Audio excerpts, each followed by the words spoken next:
Hello, dreamers and thinkers, and welcome back to another episode of Undone. On today's episode, we have a very special guest. I'm so excited. My voice gets singy songy every time I do that. We have Dr. Xavier Mulenga. You may have seen him on the Lad Bible docuseries Unheard that aired on Amazon in 2021 on the racism in Australia. I had to Google that because I could have sworn it was last year, and I was like, no, but last year doesn't seem like when we're sharing. I was like, it was 3 years ago. That was 3 years ago. He is a psychiatrist specializing in addiction and eating disorders. I could feel like I can call you a TV personality now, because I see it in your future. I see the stars. It's probably it's going to happen. It is. Yeah, let's manifest it. Exactly. Let's manifest that. I'm going with it. Period. And you're a part-time comedian. Come on, so we expect for you to make us laugh on this episode. I want some good jokes.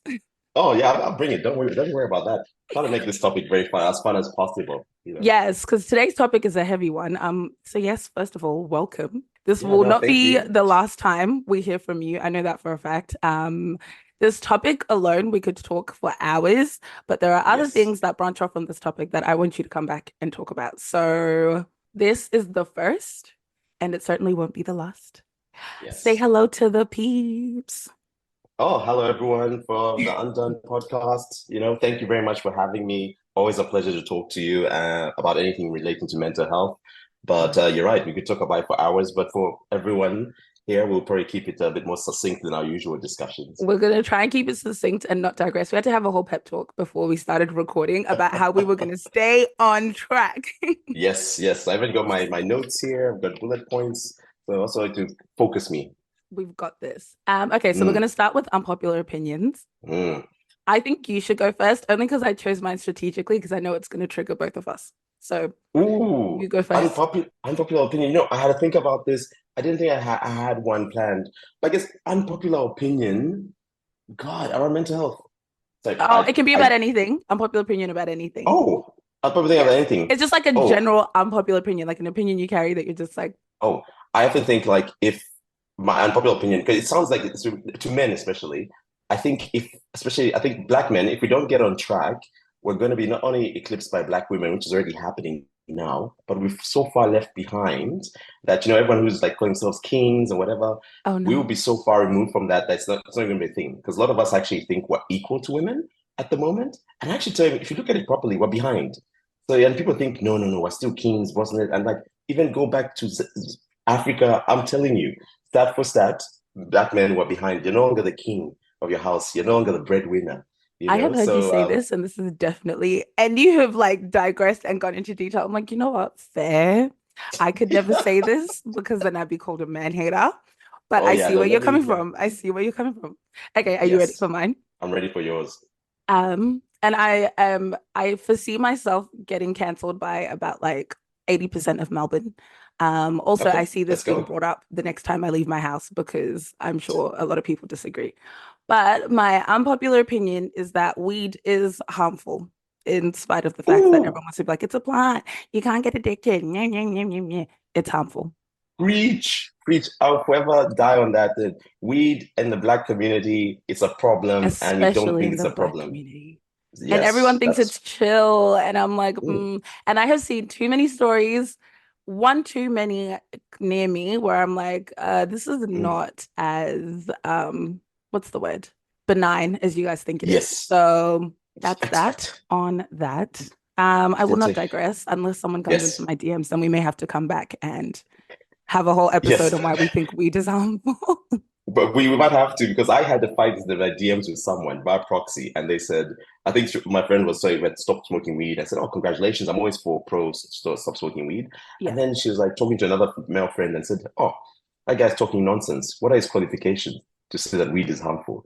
And I'm like, I don't really hate bringing in these qualifications. So I said, I actually I'm see an it's my addiction work. psychiatrist. I didn't even drop that in there. I even said like, oh, he just sees the worst. I just left it because he said that, if you smoke it a couple of times a week, you'll be fine. And I was like, Even a couple of times a no, week is already a lot. I'm like, why do you need to be in this euphoric, not sober state all the time? Like, let's unpack that. Why is that what your we'll life be here a is? long time, but we'll be cancer. You're right. The weed thing, Right. I tell you, next time someone sees me, it's like, oh, so you don't, okay. But I've I never feel really, you're really more done that. qualified to say this. Like if you say it, people are like, yeah, absolutely. If I say it, it's like, oh, she's just boring or she's a prude. And I'm like, that's Yes, just not the I case. can see that. I'm with you on Okay. that. First question. Okay, wait, Mm, no, I hadn't introduced the topic. I mean, you guys can see the topic on the episode title, so like, come on.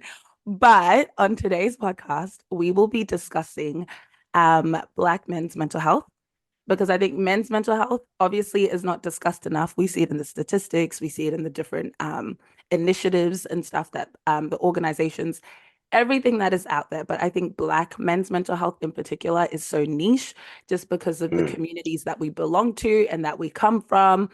And just the stigma around that, on top of the fact that, like, statistically, men don't discuss their mental health as much as they should. And I would they like to don't. put it out there that this will not be coming from like a place of like trying to shove this down someone's throat. But I think it's just to give the angle that I took these questions when I was writing them, that I was coming Mm, from, is that as a Black woman who has a younger brother, I have a father, I have uncles, I have friends, I have cousins. How can I better support and love and be able to see the signs or just be a part of their journey without being like pushy and annoying? Be like, you should go to therapy. You should read this book. Why don't you listen to this podcast? mm. Like, no one wants Yes. that. I know they don't want that. Or like you're just chilling around a dinner table and it's like, so when was the last time you cried? Hey, please don't even start there. Now we're going to be going into a therapy session. On that on Right? that on that comment, you'd be surprised how many people I see in my rooms, men who start crying because we're going through just emotional things, and this very vulnerable space. I give them a tissue and say, "No, I'm okay, doc. That's okay, doc. Something wrong with my eyes." And I always say, "Oh, that's because you're crying." Then they always No, dismiss hey, me and say, people. I can't be crying. I can't be crying. It's just something wrong with my eyes." And literally, a man is bawling his heart out on my sofa, and I say, please don't get more water on tears on my sofa. Please Yeah, use the tissue. I don't want to water stain. But even when he's actually crying in front of me, he's like, I'm not crying, I'm not crying. I'm like, it's so sad. But anyway, Yeah, I digress. exactly. So I guess this is where that's coming from and where I'm hoping the kind of conversation will be. But if there are any Black men listening to this, which I'm sure there will be a couple, um, Yes. we love y'all and we're just trying to help. And I'm not going to speak on it because I'm just a woman and you're gonna be like. So if you hear it from maybe a Black male's perspective, it Yeah. sounds different. It's And got that je ne sais quoi. yeah, and it does. But even the studies show, I was talking to my mom about this. The studies show that men actually listen to other men. They're doing these studies in America where if they have a female teacher, girls would do better than boys. If they have a male teacher, boys can actually maybe do the same as girls, and girls will still be good anyway.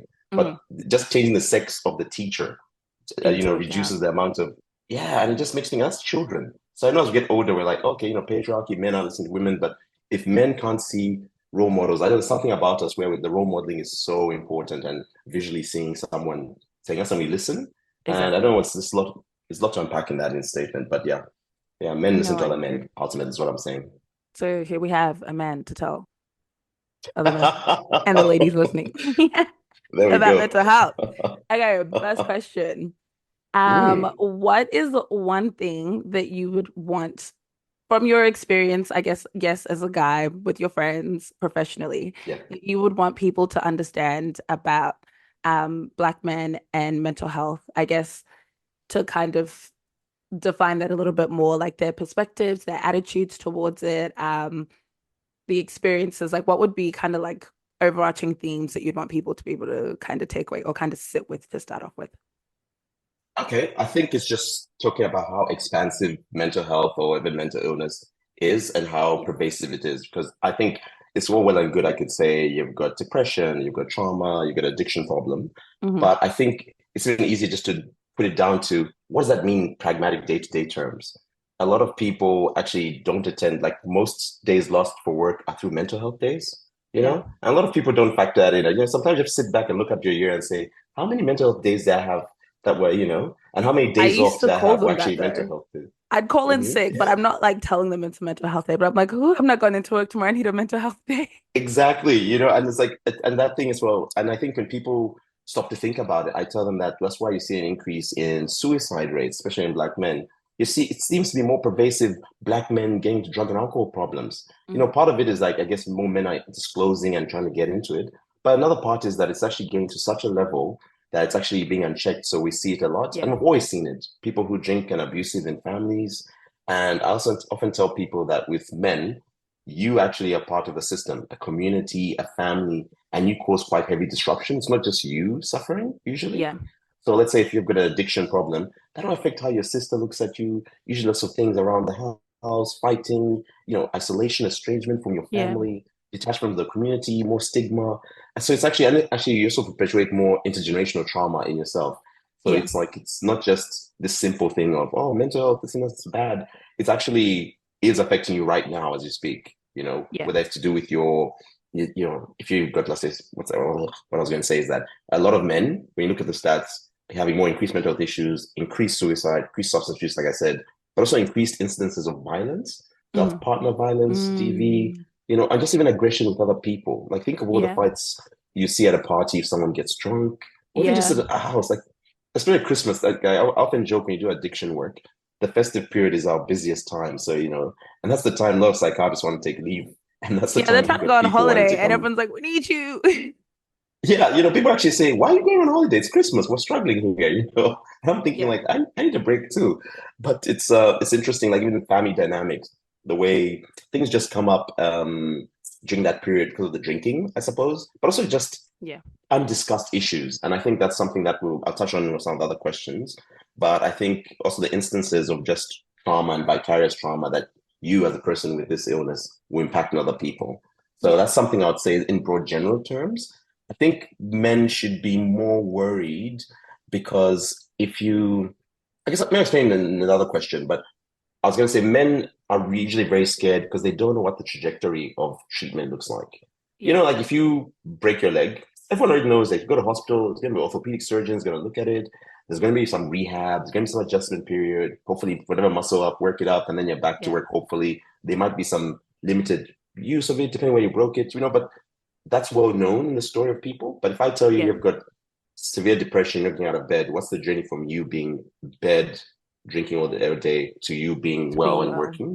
Yeah. Yeah, and I think that's something I'll touch on later, but a lot of men just don't see it, so it falls in the hard basket. But I want to tell a lot of men out there that there is treatment, it does work. It is a bit focused to the majority, so it's not culturally, let's say in Australia, we're a Black minority. I Yeah. wouldn't say that services are all particularly niche to us, because if you work from a public health perspective, you're doing big Yes. numbers. So it's Yes. better, the numbers of white Australians, indigenous people, immigrants, even Chinese, Middle Eastern, they get like lots of different substances. It's very rare you find a book that in Shona or Bemba, that's my Yeah. tribe, Yeah. to explain things, but you can find something in Urdu and just because of the numbers here. And that's sadly where sometimes we fall through the crack, at least in this country, where in the UK and America, because they have such a big Black population, they're included quite a lot in those conversations and the treatment plans and systems are trying to actually Cater to specifically target them. them. Yeah. Yeah. Um, Before we go further, I was wanting you to put into your own words the difference between mental health and mental illness. Well, no, not the, I mean, I've already given it away. There's a difference. If you could define those terms, because I Mhm. think a lot of people use them interchangeably and it's key to delineate Yes. between the two. Yes, it is. Mental health, I actually talk about it as being like a group of tools and systems you use to keep yourself well mentally. So what that means is, are you eating well, watching what you drink? Do you exercise? Do you have Yeah. good boundaries with people, work, and have maybe like even work-life balance? Is your communication, interpersonal skills, are they good? Do you know how Yeah. to, do you have the levels of resiliency?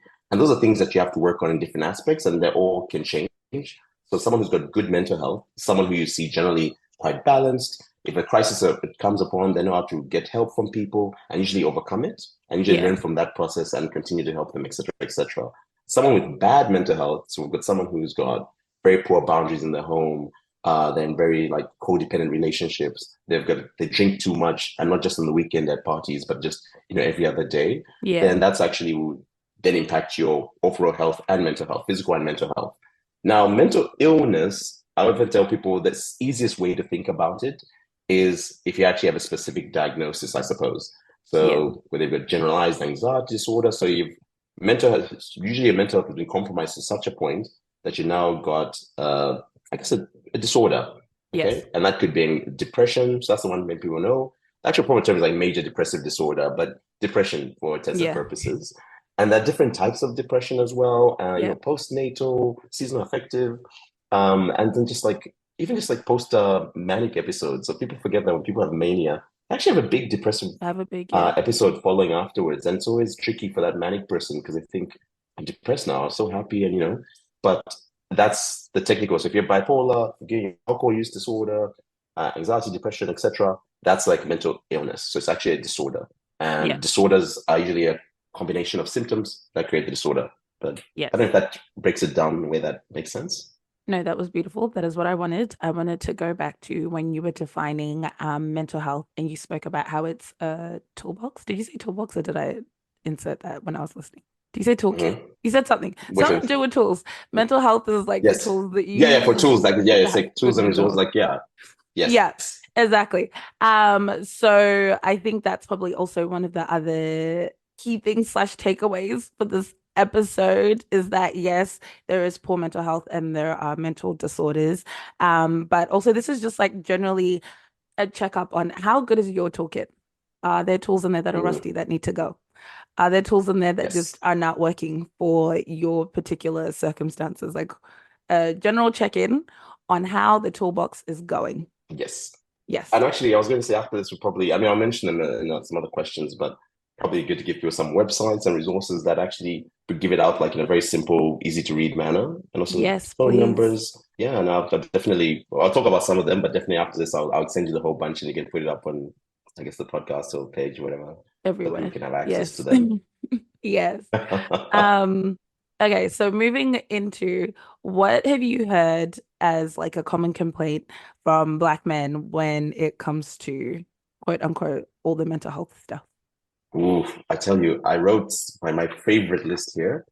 Um, so let me see if I got that right. So it was to do with what are the common complaints? Yes, about this Yes. mental health stuff. Yes. Number one, my favorite one, I don't have it. You know, Don't only have white what? people can get it. Oh, Or mental health, mental illness. Like I don't have I don't, whatever you're whatever selling, I it don't have is, it. I don't have it. Yes, and it's interesting because they even can't define what it is, and they're saying, "No, it can't. No, it's not me." Whatever it is, I And don't it's like, have it though. "Oh, yes, exactly." And I think as well, the things that come up, although it looks too hard. By that I mean getting treatment, getting help, just the mental health space, even reading about it, it's just so hard and it's not easily accessible.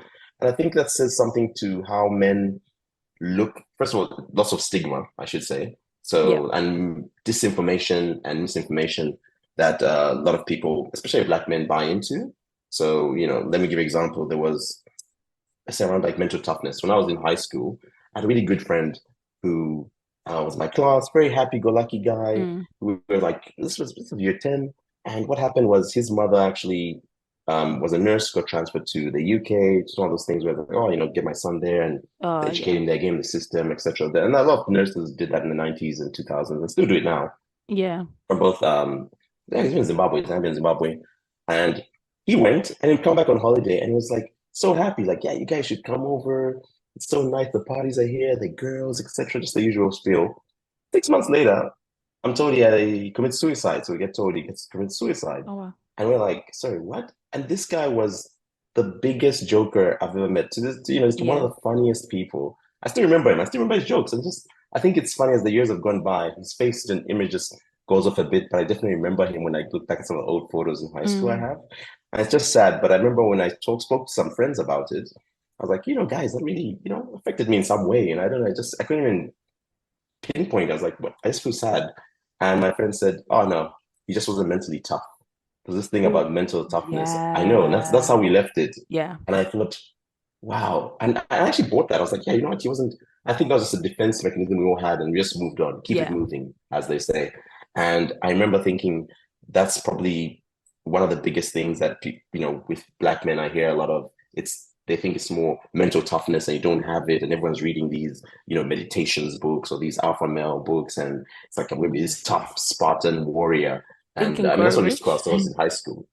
Oh my goodness, don't even get me started on that. That Rich Dad, Poor Dad. That book Oh man, irks me. I've never but read it. I'm that's sure it's a great book, but I know it's Yeah. Uh, yeah, the other books that are good. I mean, I can't afford it as a book, but I think it's more so the mentality that comes with reading some of those books. And Exactly. when I've read this book by this billionaire CEO, he did this, and that, and I'm like, yeah, but you're sort of not addressing the fact that maybe you've got a negligent or abusive father at home, and this sort of affects your self-esteem and the way he Exactly. treats your mom and the way you treat women subsequently. Those are too hard to think about. So that's the thing I get quite a fair bit of.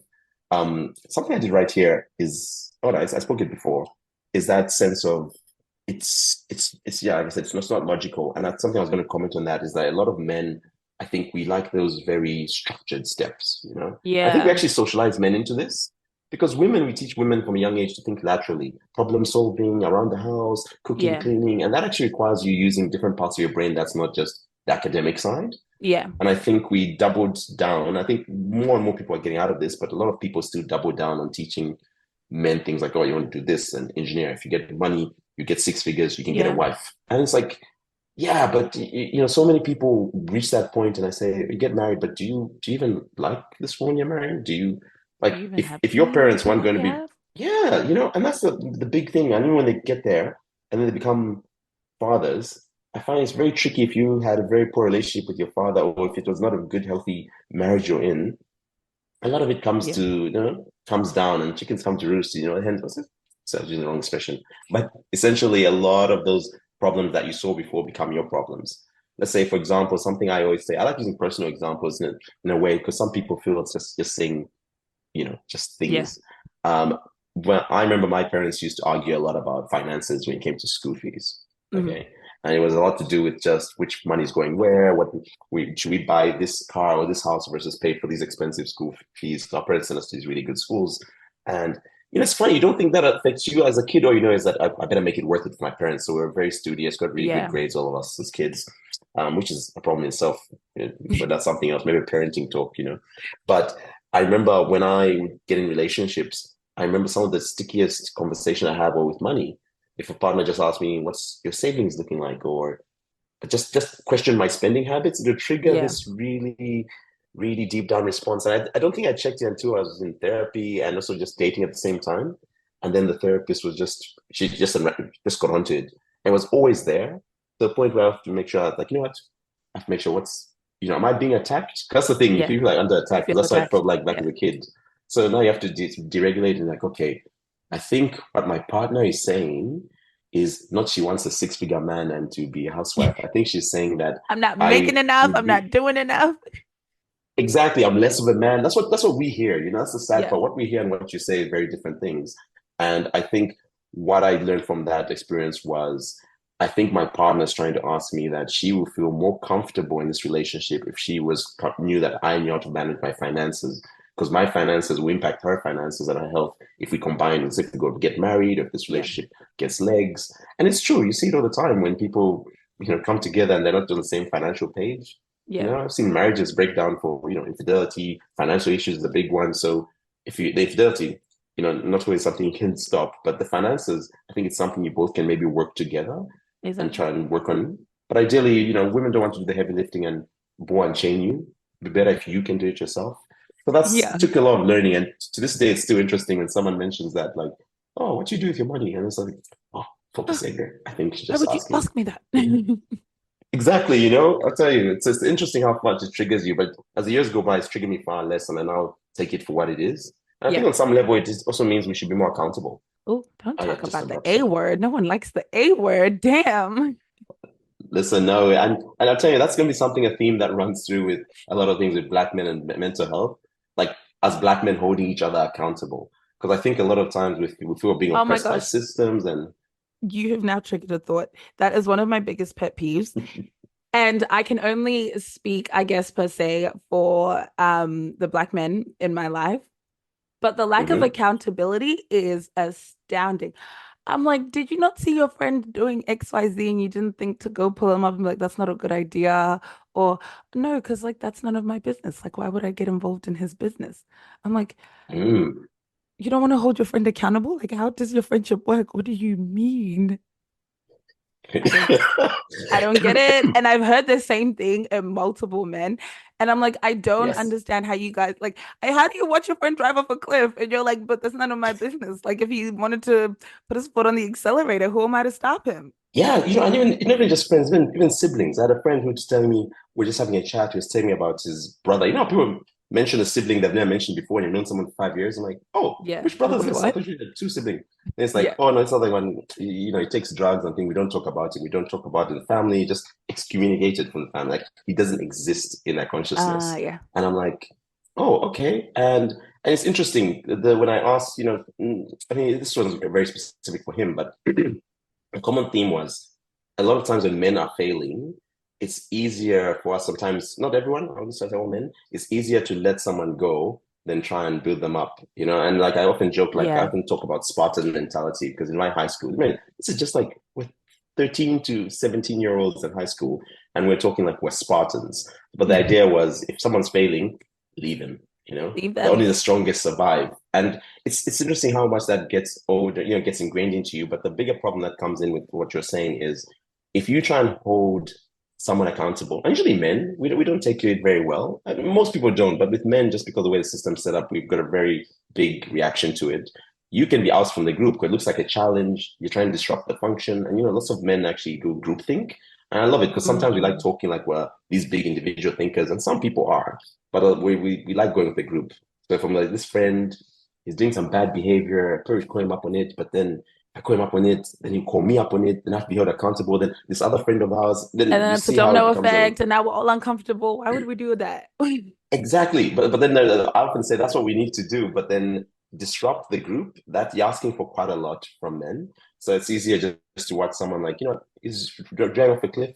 That's his problem. But That's his the problem, thing with like, honestly. that mentality is that we're all tied together. So I often tell people that you're probably just a few moments off that cliff yourself. Just imagine that we're all tied to this car. So if this car Yeah, goes off the cliff, eventually we're all going to come with it. And it's really, really sad. I would have to agree. Um, what was I? Mm. Yeah, I'm like, where do I want to go with this? I feel like we've said so much. Mm. Okay, no.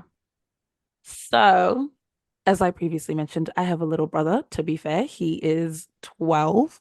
12? Oh, God, Okay. turning 12? I don't Yeah. know. I'm not gonna lie. I don't keep up with my siblings' ages. Anyway, he's however old he is. And I guess now he's starting high school, so he's coming into that Mm. stage of his life, all of that kind of stuff. Yeah. Um, what are the signs will speak for me? Anyone takes any Yeah. wisdom from this, go ahead. But what would be the signs that you'd say to like look out for to be like, maybe this person doesn't have as good a grip on their mental health as they think they do. Like maybe they're struggling a little bit, or maybe they haven't handled that situation as well as they thought that they had. Hmm. Okay. I think a lot of I think that when I hear that, usually what I tell people, the framework I tend to look at is the signs and symptoms for depression, because that tends to cover literally almost or mental illnesses in a way. Like even if you had psychosis or bipolar, like literally those symptoms will still be clustered under there's an overlap of symptoms. Okay. The big ones I find initially, especially with men, is withdrawing. That's like a very common one you see first. They're just sort of not as responsive, sort of not coming, talking to you as much, maybe staying in the room a lot more, or being very isolated, even from friend groups. So, you once saw him maybe popular and good group of friends. Now he's coming home and it's not hanging around with so and so. It's like, what's happening? That's a big one. Another one as well, which can be missed quite easily, is sort of what I call, do you know the difference between stress naps or depression naps? So and a lot of people are having depression naps, even though they think it's just a little nap. It's like, oh, it's a stress nap, but it's actually a depression nap because a lot of people, when they're I feel very attacked. overwhelmed, yeah, there you go. I think I put it when I posted something about Melbourne, people in Melbourne always having, I don't know, because I think Melbourne people are more expressive than Sydney people. So I hear lots of people talking, I just had a nap, I was stressed, I went and slept on it, and I woke up and it was all good.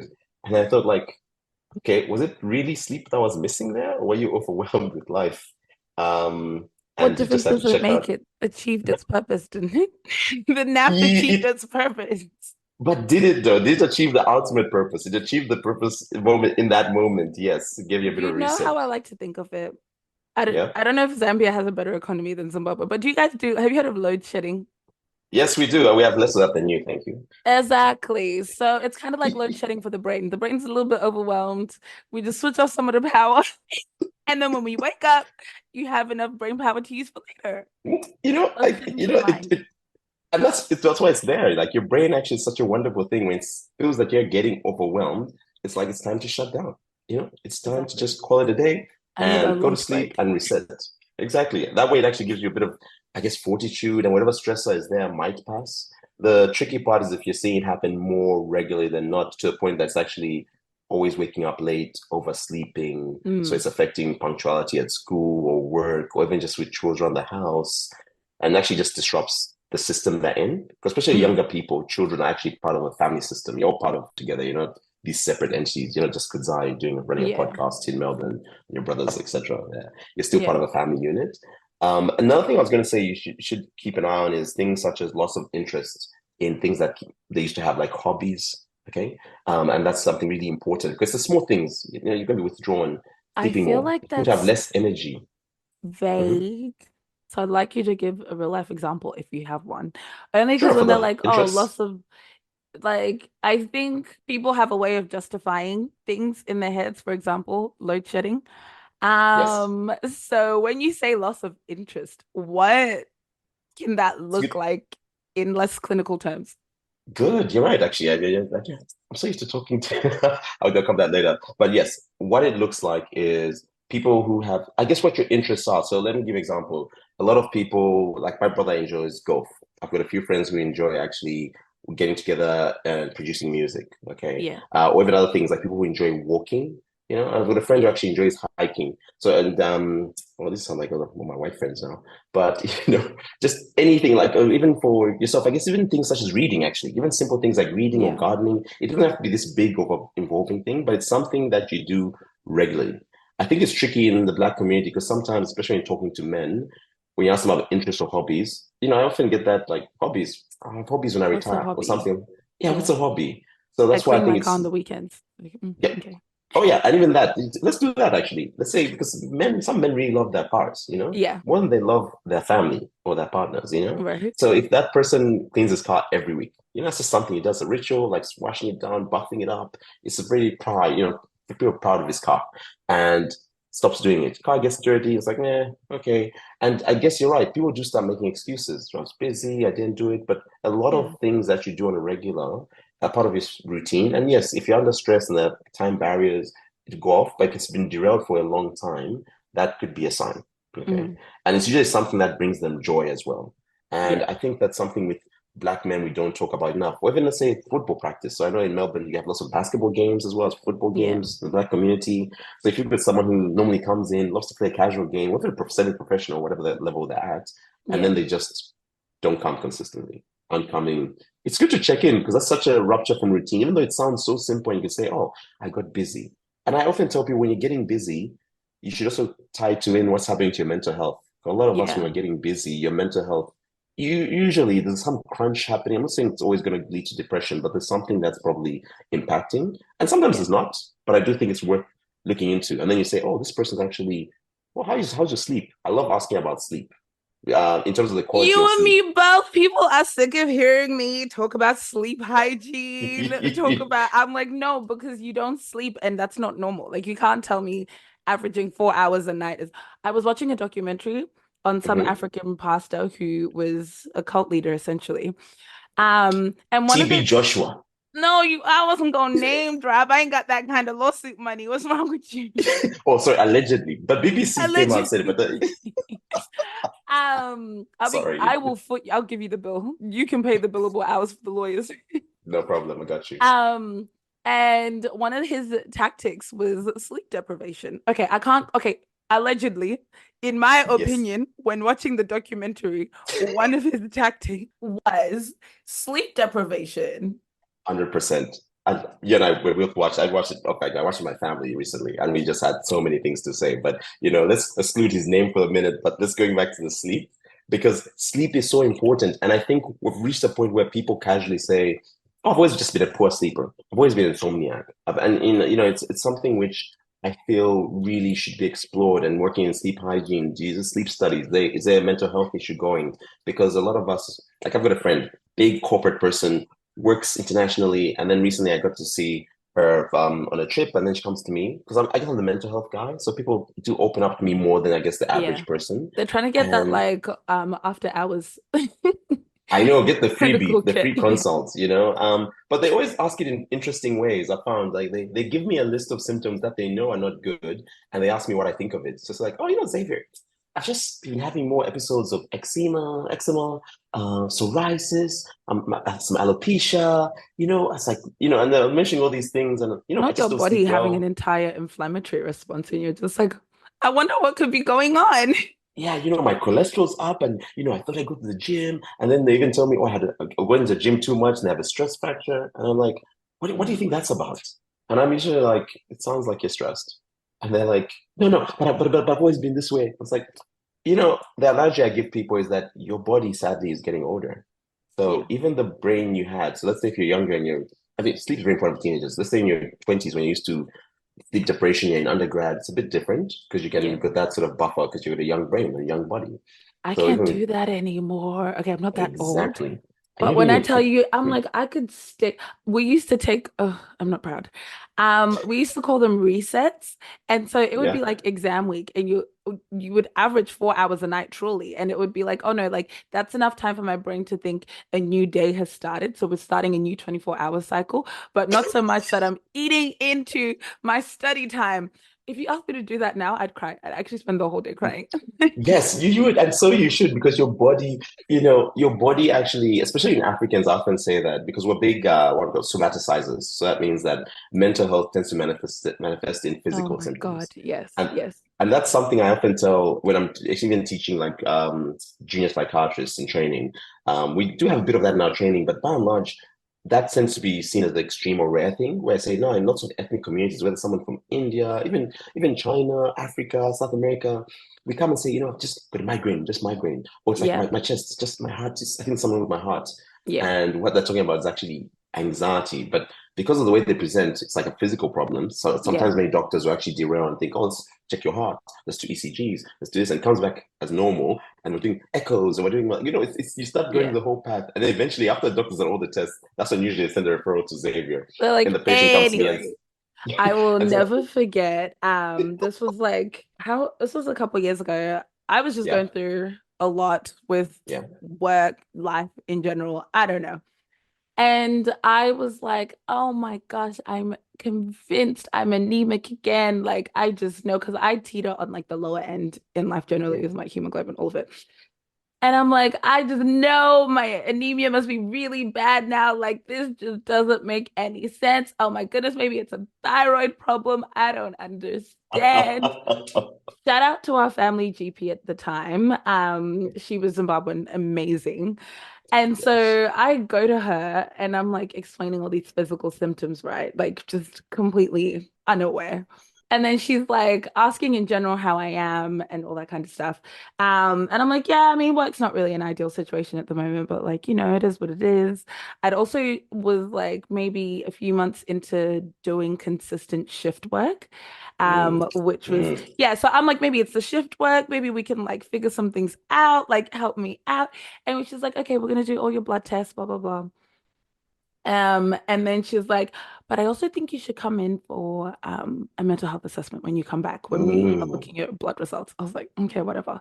Like That's she's gonna the proper answer. That's what everyone says on yeah, I'm like, Africans. she's gonna check all her boxes, like cool. I mean, and also I'm like, thank God I have such a thorough GP. Like, wow. Lo and behold, the problem is you. Anyway, we come back to get my results. And also, after the mental health assessment, she's like, yeah, girl, your results are like physically, you are fine. Yo. She's like, I think you might just not be adjusting and dealing with things well at the moment. So I'll get you a referral. And I remember it was in one of the appointments. I don't remember which one it was. I think it was the first one where as I'm giving her my symptoms, I'm even crying. Yeah, exactly. And then they'll still mention you should probably talk to someone. No, okay. And I'm like completely like, no, I'm fine. I think this, and I'm like, no. In my head at the time, obviously now she's probably looking at me like sweetie, but I'm like, no, it's just because my body has been so physically unwell. It's really taking a toll on me. Like I just, oh, it's if we can get my physical health back on track. I just need to run more. And if I get fit, maybe get a dietitian, Right? nutrition. I'm Let like, me. I think my diet's doing okay. I'm doing my best to work out, but the shift work, so it makes it difficult. I still have my commute, so we can just get my physical health back. And she's like, okay, yeah. So I tell yes, you, I have a first-hand story of somaticizing, and I tell this to people all the time because yes. genuinely, up until the point she gave me the referral, I was convinced I Mm, had a thyroid problem there you or go. Yeah. I needed an iron infusion. I was convinced, utterly convinced. Yep. Hey, you are not alone. And I can tell people it's not even like an education level for us, a bit on the cultural side, and it's just new to us. Because a Yeah, lot of Australians, I meet them, if a teenager goes in, it's like, oh, yeah, I talked to a counselor. It's so normalized in Western white society, yeah, therapy, getting help, mental health. Like they have better discussions, or they've had them for longer. Sorry, I shouldn't say they're better, but they've had them for longer. So it's allowed the yeah, community time to acclimatize. So if you say, oh, I take my kid for counseling or therapy, as much as it's causes parents to be anxious, they still yeah, know that that's what the kid needs. It's something that we should yeah. look into. It's not minimized. It's not said, no, no, you get over it. They're like, oh, no, Some people think, oh, it's too much. I think I'd rather be on the side of you might overdo it and sending someone who doesn't need it than not doing it. If They're I was not going to doing take a it. Yeah, risk, I'd rather yeah, because at least then, even if you're well, seeing a therapist can be not just always crisis. I think the problem because everyone yeah. thinks I'm paying money for this, it's I not even think we're very tangible. good at that as a community, is that we will, for the most part, from what I've seen, people will first engage with like counseling or mental health services when they're in a crisis. But it was like it Mhm. didn't need to get to the point when you were in a crisis. Granted, it is also a great privilege to be able to afford some of these services. Um, Mm, but you know yes. what? Actually, just remind me, we'll stick a pin in this for later, but we'll talk about Yes. toolkits and how you Ooh, find other ways to do yes. it that don't require money. Yeah. But I think also what I was gonna say is that on the socializing, the one thing that's great if it's healthy and can be a protective factor for us is community. And that is also Yes. the same thing where you kind of like fall on your sword, where it's like people don't want to seek out help or think that there's anything wrong with them because what if the community find out and now they're thinking Ooh, yeah. XYZ or I get Yeah. labeled as whatever. And Yeah. so, Crazy. yeah. People just say you're crazy. What's the shorter word for crazy? Yeah. Or a crazy Um, person. or you'd be like, oh, there's a few different ones. Okay. Yeah. Yeah. The general one would be like, Anopenga, which is like he's Yes, mad that or one I've like heard. she's mad or whatever. Yeah. The number of times I heard that when I started my psychiatry training, this was 2014. People were like, then they were saying, "Are you mad?" Because you have to be crazy to be doing that as well. You can't because they're Yeah, like, that's a there big must be one. some cross contamination. There's no way you Yeah. can do that job, Why and were also you so why would invested you if you're not work? crazy?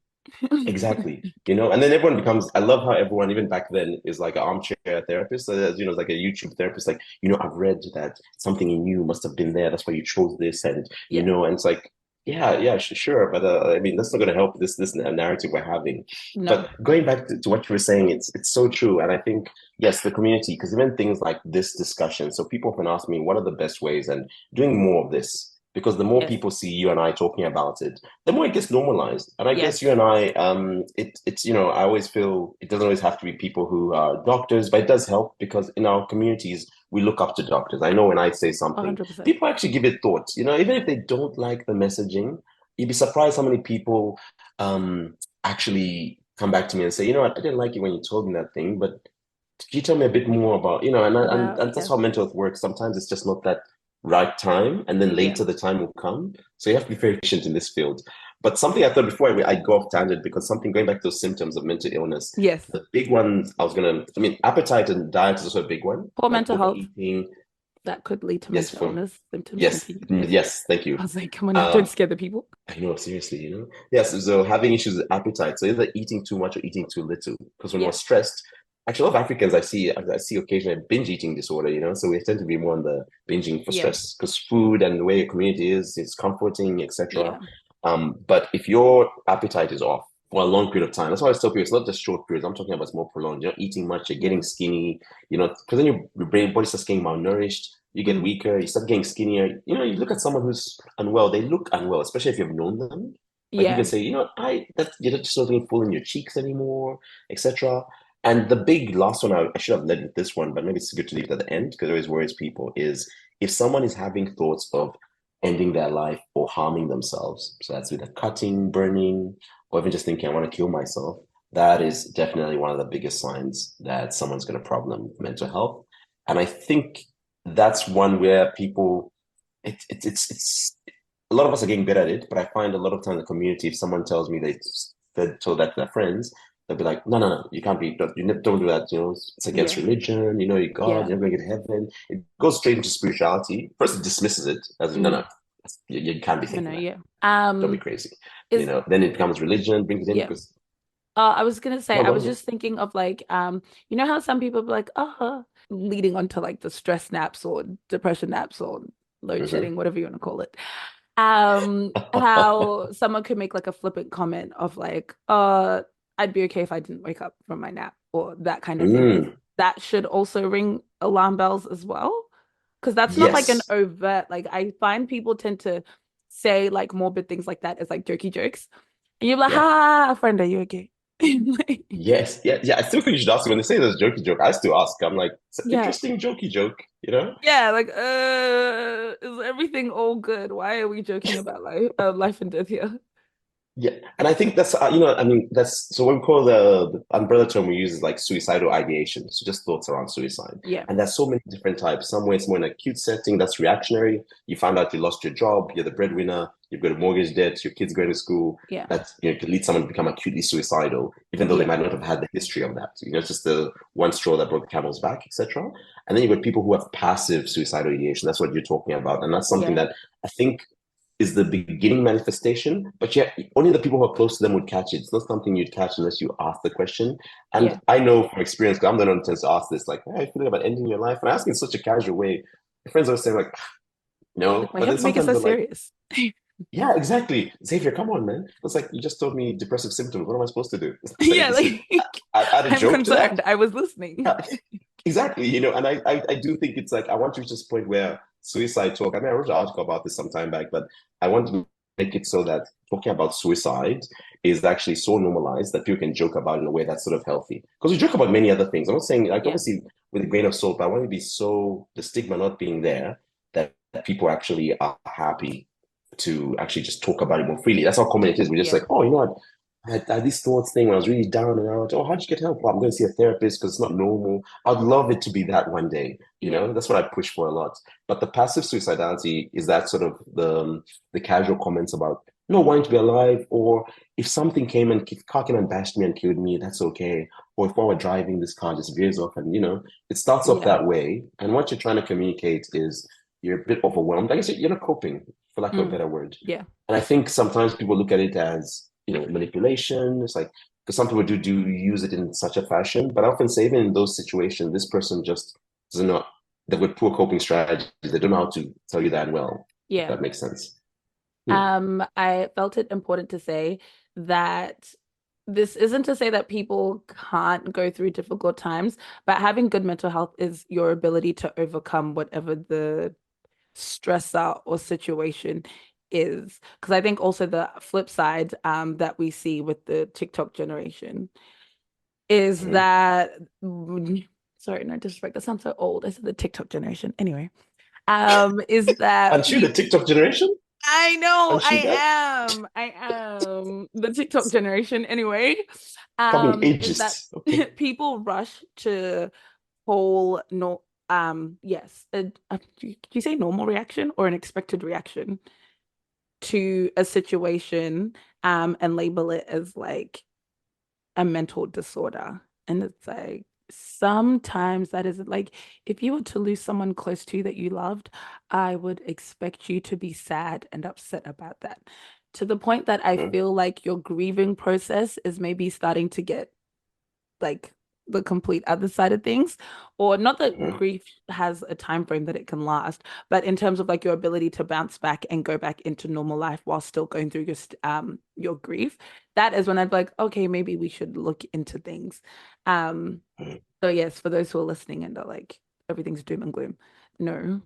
Uh No, it's not. no, it's not. Good mental health is just being able to use those tools that you have, that you've acquired, to be able to go through the things that the challenges that life throws at you is what I want to say. Mm, nice. I like that. Very simple. Yes, that's just my 2 cents. Your 2 cents is very much appreciated. And I think it's good actually having these like discussions because I often tell people that just because I get the clinical, it's good to hear what because you represent like I guess the everyday person in a way, sort of the non-clinical Yeah. person. And I like with the different viewpoints because the way you look at mental health. I mean, you and I've had talks for years, so you've Yes. got a definitely more robust and mature appreciation for it. But I do like when I talk to other people who are just completely clueless. Or I love black men when I talk to them in groups and they'll say, "Hey, listen, man, how am I supposed to tell my wife I've got mental health issues?" And I often joke that your wife already knows. Everyone knows. Yeah. It's just you who thinks it's hiding from everyone. Who But thinks you're you're so doing a really great stubborn. job? Yeah. And I think that really gets people. People already know you're not coping, probably. How whether Yeah. they know how to help you or not, that's a different story. Mhm. But it's they already know. So you're not really surprising people. No. For the most part, usually if they know you well. Yeah, 100%. On symptoms, I wanted us to Mm. talk about substance use and abuse. Hmm. I Favorite. understand it may encroach into addiction, but I do want to keep it in the vicinity of like, first of all, general, you and I have had conversations about this, where it's like what is Yes, we considered have. normal within an African context, just Oof, because of like yes. different socialized behaviors, but also in the context of poor mental health and dealing with mental health. First of all, okay, Hmm. can we start with the example? Was it an example?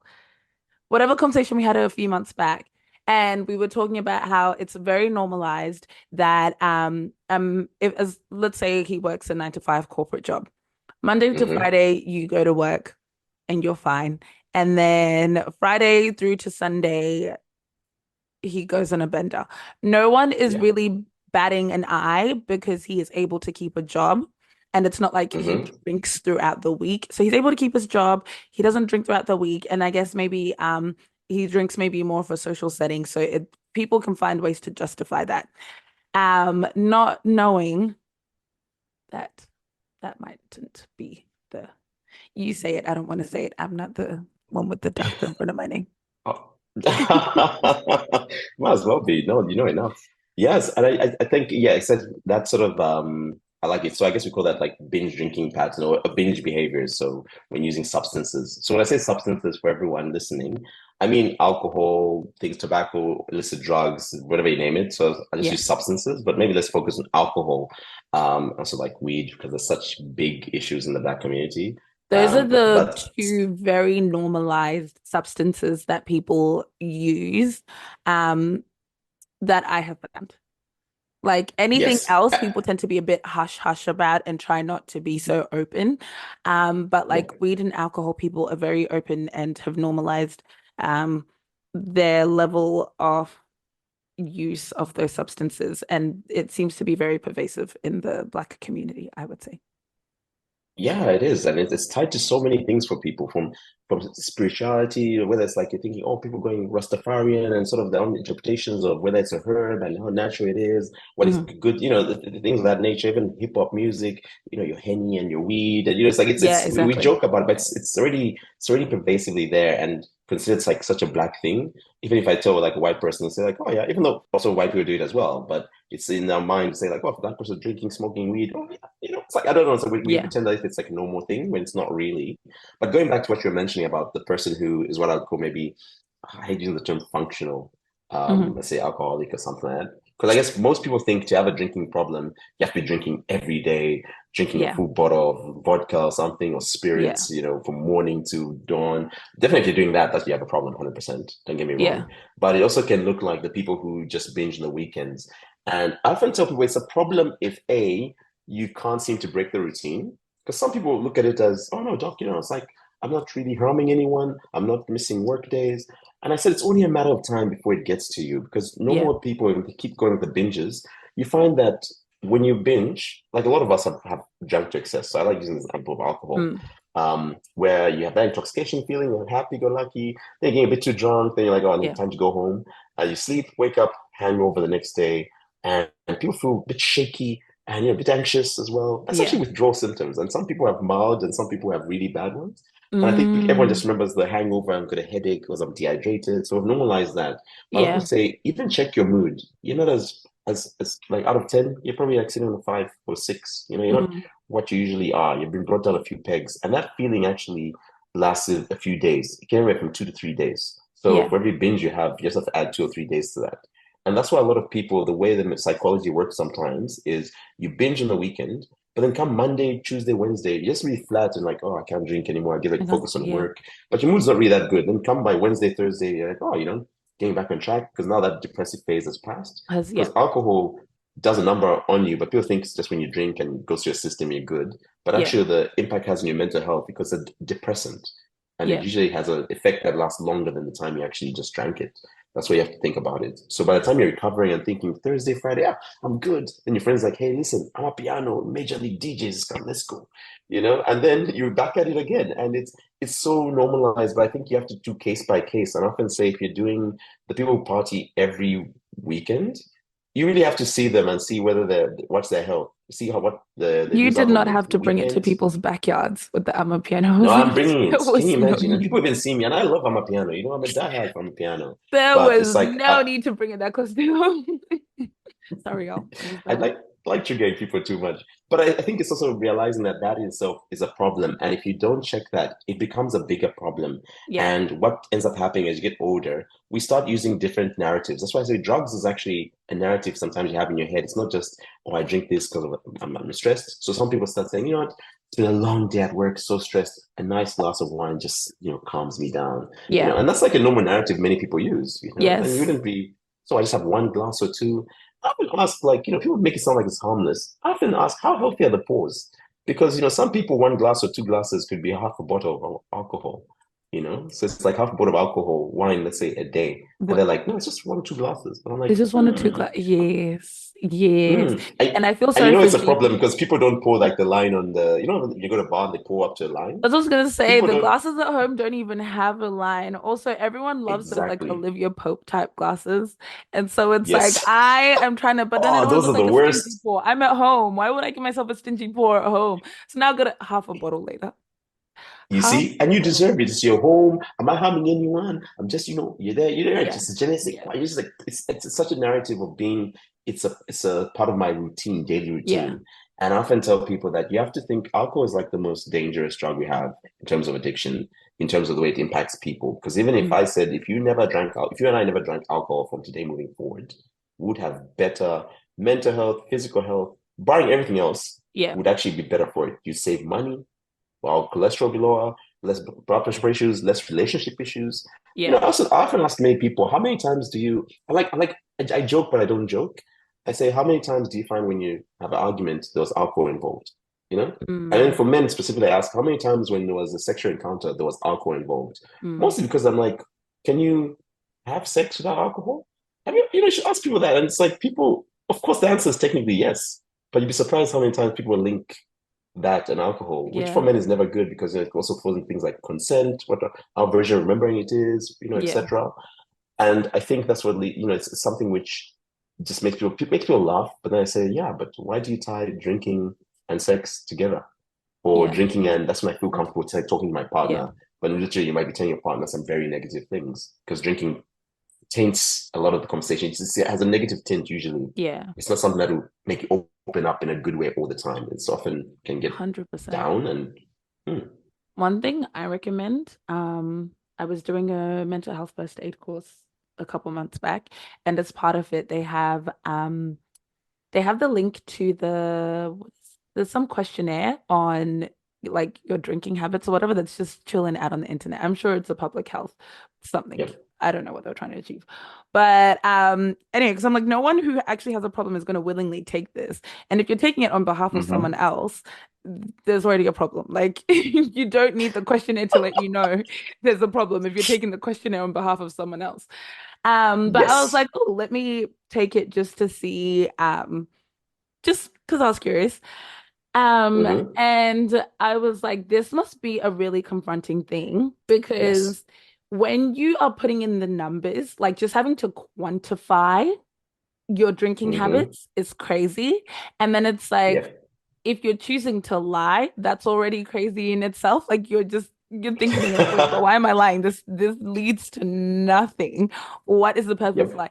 And I got to the end, and it because they like have reshaped the whole language around it. Like it's no longer I don't think it was a safe way to drink alcohol or whatever, but it's now formally titled as like harm reduction or whatever because Yep. they're trying to push the narrative so that people know that like alcohol is harmful. So there's no Hmm. real way to engage in this activity and think you're going to get away scot-free. Yep. But I would recommend everyone do that.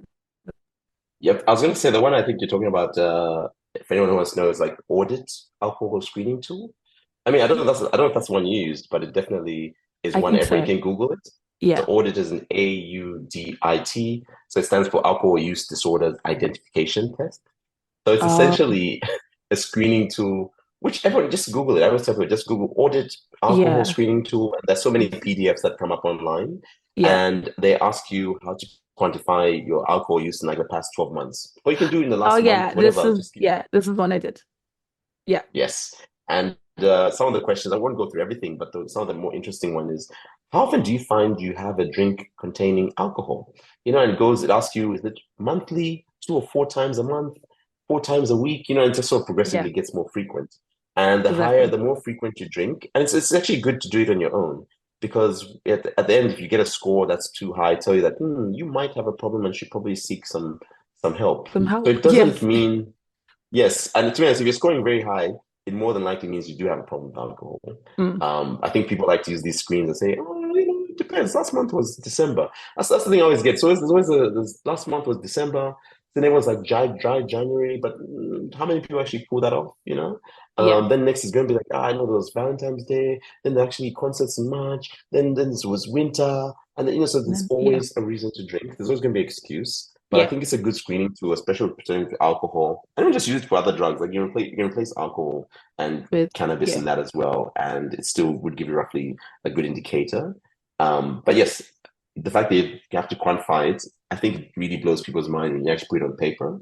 And I think I often tell people as well, have you been to the GP to look at your liver tests? That's something with black men often try to Oh, that push one's about. a huge, that used to give it away all the time when I worked in the lab. Like they would just do like a normal biochemistry panel or whatever.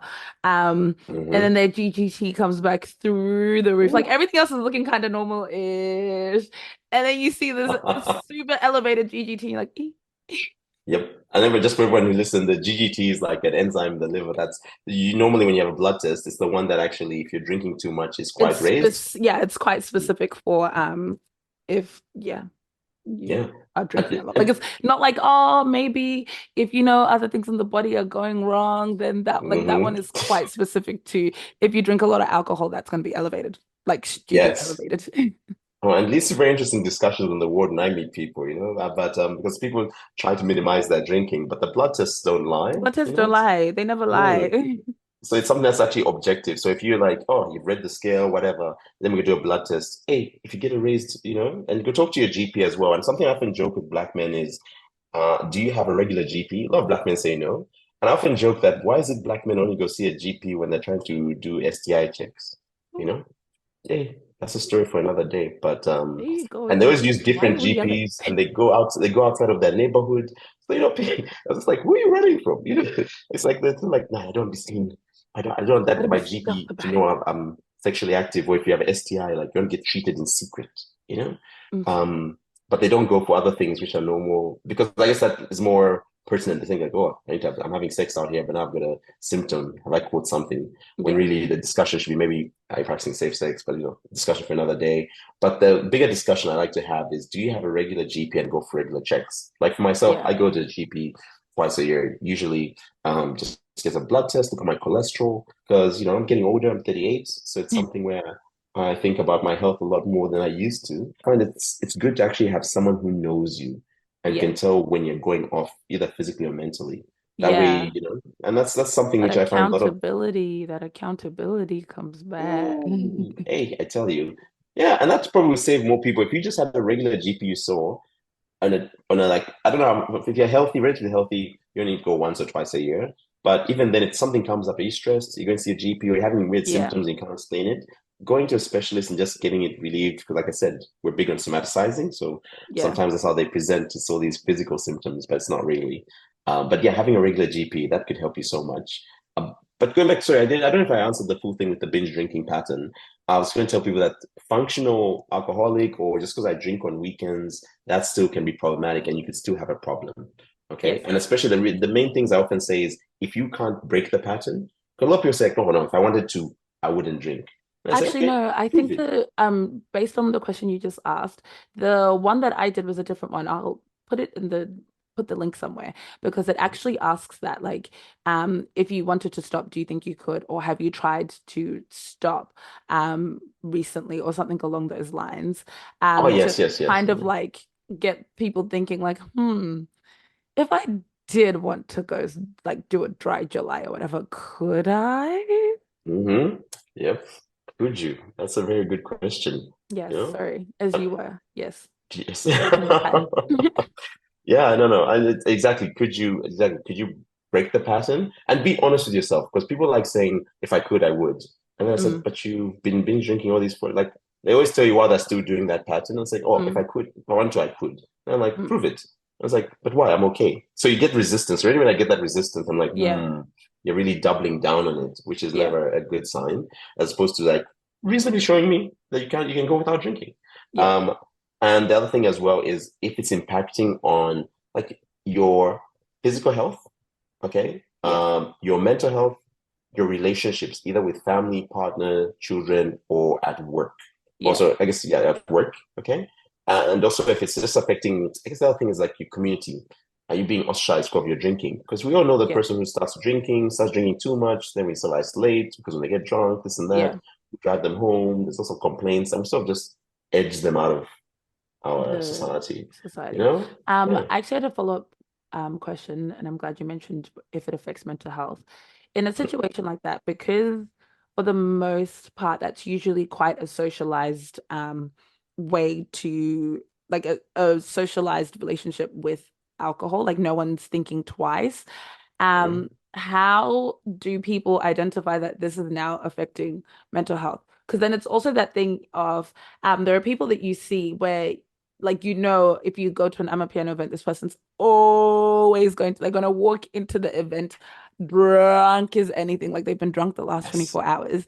Hmm. And it's like, oh, but like that person just always gets into fight because like and it becomes like they just always get into fights. Whereas like that would be Yes. like a red flag, but like that's just people have dubbed that as that person's personality or like something that always happens because the people around them are intolerant because they're so drunk, or he is just very protective, or I don't know. So it's like, how do you pinpoint that this is now affecting someone's mental health?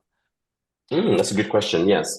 So I think it goes back to having more, I guess, objective factors. Because what you find is you're going to have more sick days. Like, it's like with, let's go with alcohol. Alcohol is the best one. A Yeah, lot of the time, you're going to have lots of issues with, I guess, what's this? I guess longer hangovers and longer periods where they're feeling down. And that actually looks like, in terms of they can come for this one-off event, then they can't meet up for the basketball game they promised the following day or the coffee catch up, and yeah, sort of like impacting on that side of things. So socially you go down. But also physically, what you find is that the physical manifestations, so people who drink a lot, you find they have lots of reflux and yeah, gastritis, because it does affect your lining, and that's something to think about. It can also affect things such as yes. if you drink too much, your immune system takes a hit.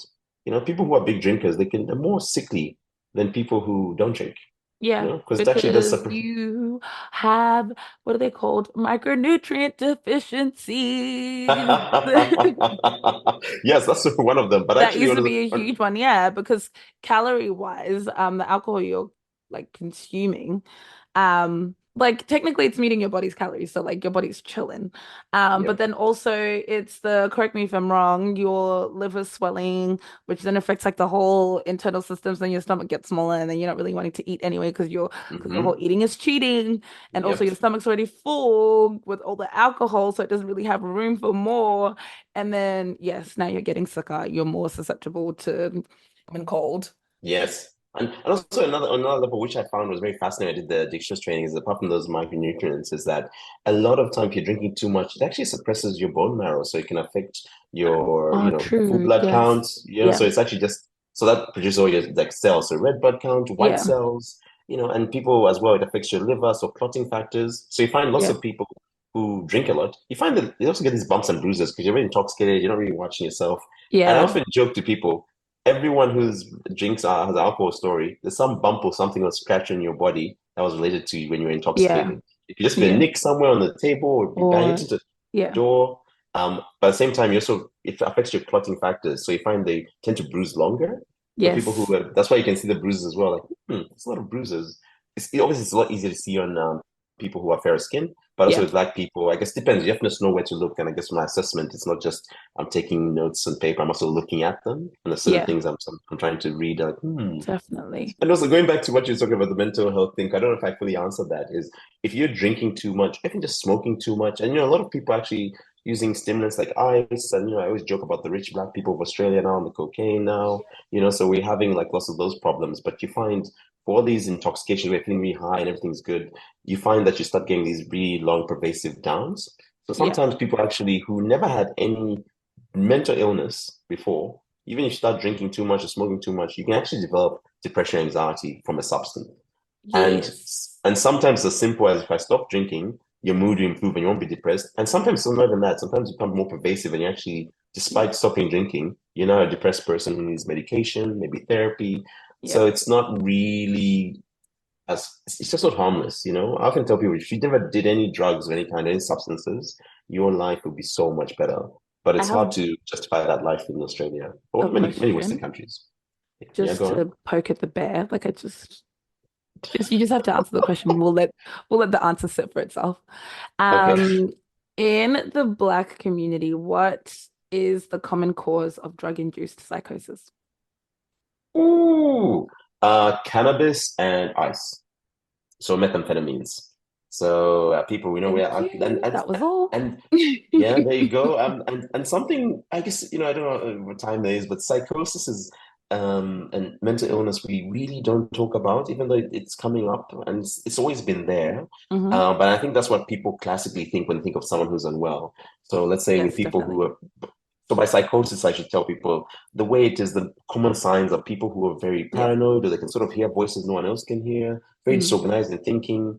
I think a Hmm. very common example is back at home, those sort of homeless people walk around talking to themselves. They're Yeah. so not, torn clothes, and people are Yeah. like, that one's mad. And that's Yeah. usually most of them actually either it's drug induced or a lot of them actually schizophrenic. So have schizophrenia where you have this chronic psychosis Yeah. where that's always happening, having these delusions, like you're perceiving things that aren't there, like That out there. my Yeah. phone's being bugged and or someone's trying to kill me. And so it's something where I think in people's mind they don't like talking about it because whenever you say mental health, I think people's minds go straight to those type of people, the Yeah. people back at home who are not well. And it's like I'm not that, and that's what many people come to me is like, oh, I can't be that. I'm still functional. They always list the things they're doing That to they're doing. justify Yeah. that they don't have an illness. So it's also good up to reframe from that. But with psychosis, cannabis is quite the big one. And I think for anyone who's ever smoked, I often tell them the questions I tend to ask are, do you ever, especially the ones who are heavily smoking, Hmm. I if they're not, ask them, well, do you ever get a bit anxious when you smoke? Or do you ever feel like you're a bit someone may have said something and get a bit paranoid? You have to frame it in a way that they can understand. When we say paranoid, sometimes they're already like, no, I'm not that. I watched But a TikTok or an Instagram video where in an interview Cardi B was talking about why she doesn't like she doesn't smoke weed. She's like, I don't drink alcohol, I don't smoke weed. And she was telling a story of where she just got super paranoid and anxious. And the amount of comments, no, it was on Twitter, that's what it was. It was on Twitter, and the amount of comments under that thread where so many people agreed, but mhm. still continue. And I was reading it and I was like, guys, why? The high cannot be worth it at that point because what? Yeah, and people actually double down. And I often tell people when I'm doing my assessments, I try and pick out the narrative of why they're using because I know because I often tell people if you're seeing me, things must be bad. If someone sends you to see an addiction Yeah. psychiatrist, my joke is often when they come in like, "Oh, how are you going? Oh, I'm all good. Oh, it sounds here on your referral you have a problem with alcohol." Nah, nah, my wife and my GP just are blowing it. It's like, "Oh, okay, you've got no problems. Bye." And they're like, "No, no, no, no, no. I need help." Wait. It's like if you're seeing me, there's a problem. So I guess I'm Yeah. lucky in that sense. For people to come to me, there's usually they've seen GPs, like like Yeah, because of the there's been thresholds, many steps before. multiple thresholds have been crossed. Yeah. But I often ask people, why did you start smoking? So initially it was a social thing. So many people was social crowd, the cool people are doing it. Also, it used to make me feel a bit relaxed, help me with sleep. All that, and also like you get the munchies, people laugh, and the thing's just funny when you watch it. So those are all the positives that people tick off. And then I ask them, is it still doing that now? Because when they come to see me, they're not sleeping well. Yeah. They're actually quite anxious and agitated. They're a bit paranoid. They're not Yeah. smoking it in a social setting. They're usually smoking now alone, even, first thing in the morning. So I often say that the things that you started using it for aren't even there anymore. So, the Yeah. positives aren't there anymore. So Yeah. that's trying to loop it in the psyche there. But yeah, and also, yeah, I guess psychosis is something I That's don't a know if we've had conversation for time to another cover day. it I just another needed day. I that to know. sit there to back up my unpopular opinion.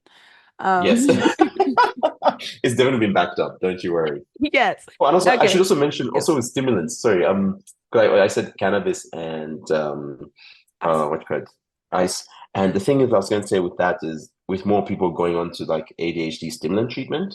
I Oh, came back from holiday, and I know very unpopular. This is my unpopular opinion that is maybe it's not adult ADHD you have. Maybe it's just complex PTSD or borderline you've personality also always disorder. had this one, and you know what? I think I took it on board, but I'll never say anything. But every now and again, when I like see people getting diagnosed with complex ADHD and complex ADHD, adult ADHD, and depending on Mhm. how well I know them, I'm like, you also have Yes. complex like trauma, so I wouldn't be surprised. But I'm like, hey, look, who am I? It's none of my business. Exactly. And I should say the caveat is I tell people, yes, you can have them comorbidly together, Yeah, but some people, when they find out the stimulant medication is not working, you'd be surprised because all of us, if we took a bit of stimulant, we'll feel a bit, okay, yeah, like, energy, I can get things done. So people yeah, use it that way. And sometimes people double down and start taking more than what they're prescribed. And then they can get psychotic that way as well. So even yeah. just coming back from my holiday in November, I remember coming back and I had to treat two people in the space of like 2 weeks with the drug-induced psychosis from actual stimulant medication, Oh wow. because Wow.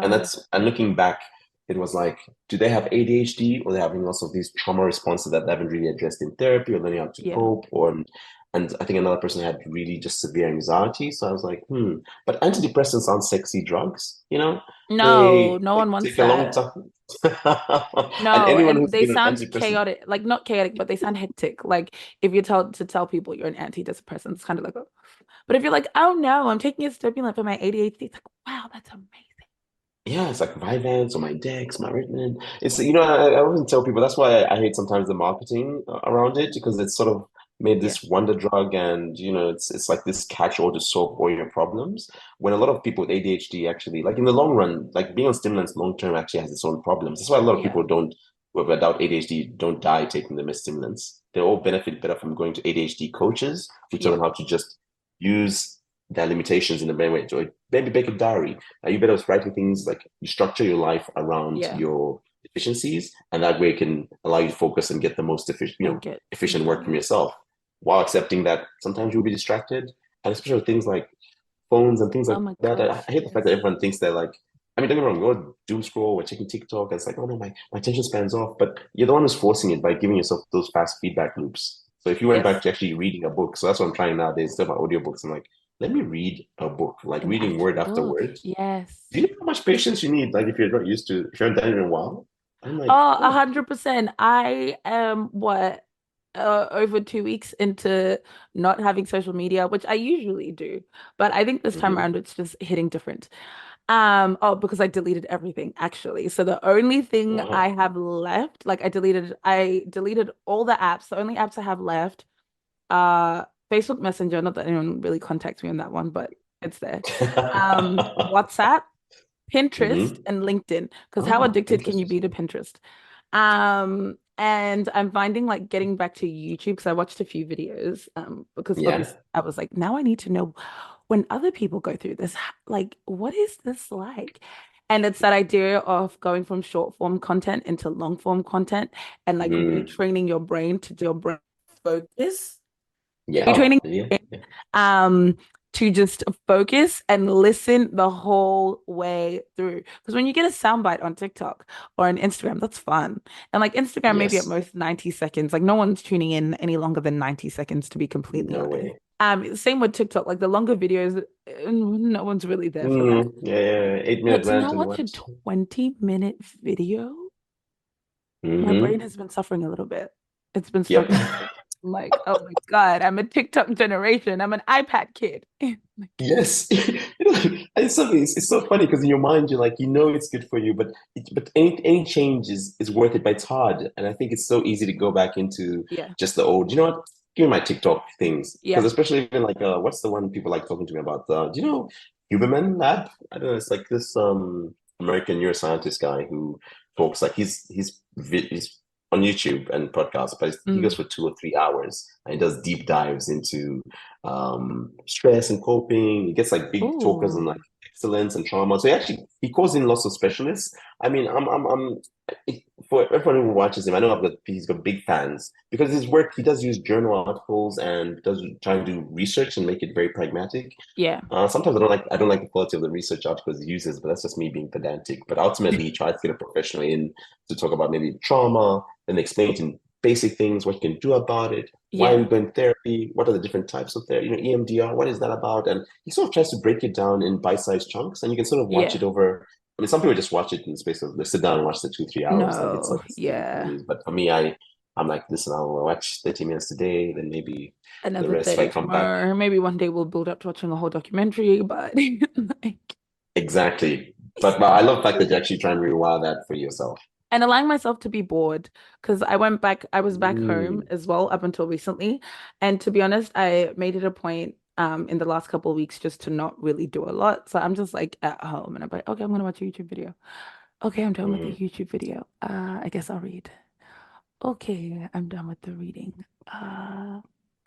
Where do we go from here? Like, Exactly. Where do you go? So I'm enjoying. I'm taking walks, and also I walk with my mom now. 'Cause my mom is visiting me for a few months, and it's so interesting. My sister, she goes for walks. She goes earlier, so she does her own thing because she likes to, just have that space. But it's funny how much you realize you have to slow down when you're walking. And if I'm walking my mom, yeah. we're not doing super fast walking, and it's just the conversation. It's something about that that's actually you can't quantify that, but it's quite good for you. It's like you're taking your Yeah. time. There's no defined direction. It sort of sets the tone for the day, and also you get a chance to build relationships with family member. As you get older, as you know, a lot of relationships, I guess, require more of your time. You have to learn how to nurture Oh my relationships. gosh. And that's Yes. something which I think men are very poor at, because I think we're taught and socialized that our relationships are based on what we bring to the table. By that, not the Yeah. good stuff, but I have this prestigious job and I have some sort of earning power, or I'm Yeah. strong or good looking. Mhm. And it's not this, they don't emphasize the softer skills that I bring, empathetic listening. Yeah. I'm also, it's not like transactional relationship. It's not a you give, take, healthy boundaries. That's not something that prioritized. Even those are things that really we could do with. And you'd be surprised. So, like building up with your parents, I often joke to a lot of my friends because they say you talk to your parents a lot, or your mom a lot, at least. And people find it weird. I don't know why. Because like I wouldn't. I guess my I mama's boy. think, Because oh, you know what? This low I key mean, leads into the next question. I didn't know where I wanted to oh take yeah. this next. The last two, I was like, oh, okay. So we'll take it in the um. I had initially thought about it in the sense of like father-son dynamics, but I guess we can Mm-hmm. talk about it in. I was having a conversation most recently with a friend, and we're talking about how um we need to be having more intergenerational conversations within Mm. the African community, especially as it pertains to mental health. And I was saying how I think a lot more women tend to seek out to repair relationships with their parents if it was maybe Mm-hmm. fractured or Yes. stressed when they were younger. Whereas a lot of guys tend to be okay to just not Let it like die. that's fine by me.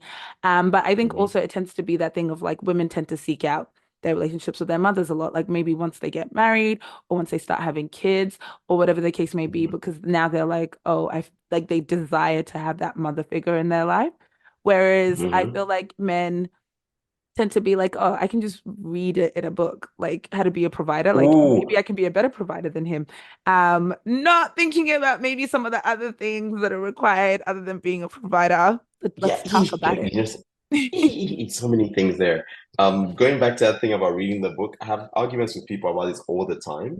Men, I think, are better at role modeling. So a lot of us had either absent or negligent or abusive fathers. Like I have a joke, just as a catch-all, and you'd be surprised. Maybe you're like, no, my father was this and that. Like, okay, let's dissect. Tell me about your father. Some people, the more you find about your parents, sometimes you get older, if you talk to them, you realize you don't really know them. That's something I discovered. I didn't know them as well. Yeah. I knew them as parents, but as an adult, getting to know their story and why they are, it's like it's so different. But what I An was going back to the role observation playing is, on that, sorry, is that mhm, I think African parents were taught, maybe not explicitly, that not to humanize themselves. So mhm, they're not going to tell you their stories or like little things that would make them human because that could potentially undermine the authority that they have in your life. So once you get to a place mhm, where hopefully both parties are like consenting to building a relationship that is outside of just like parent child.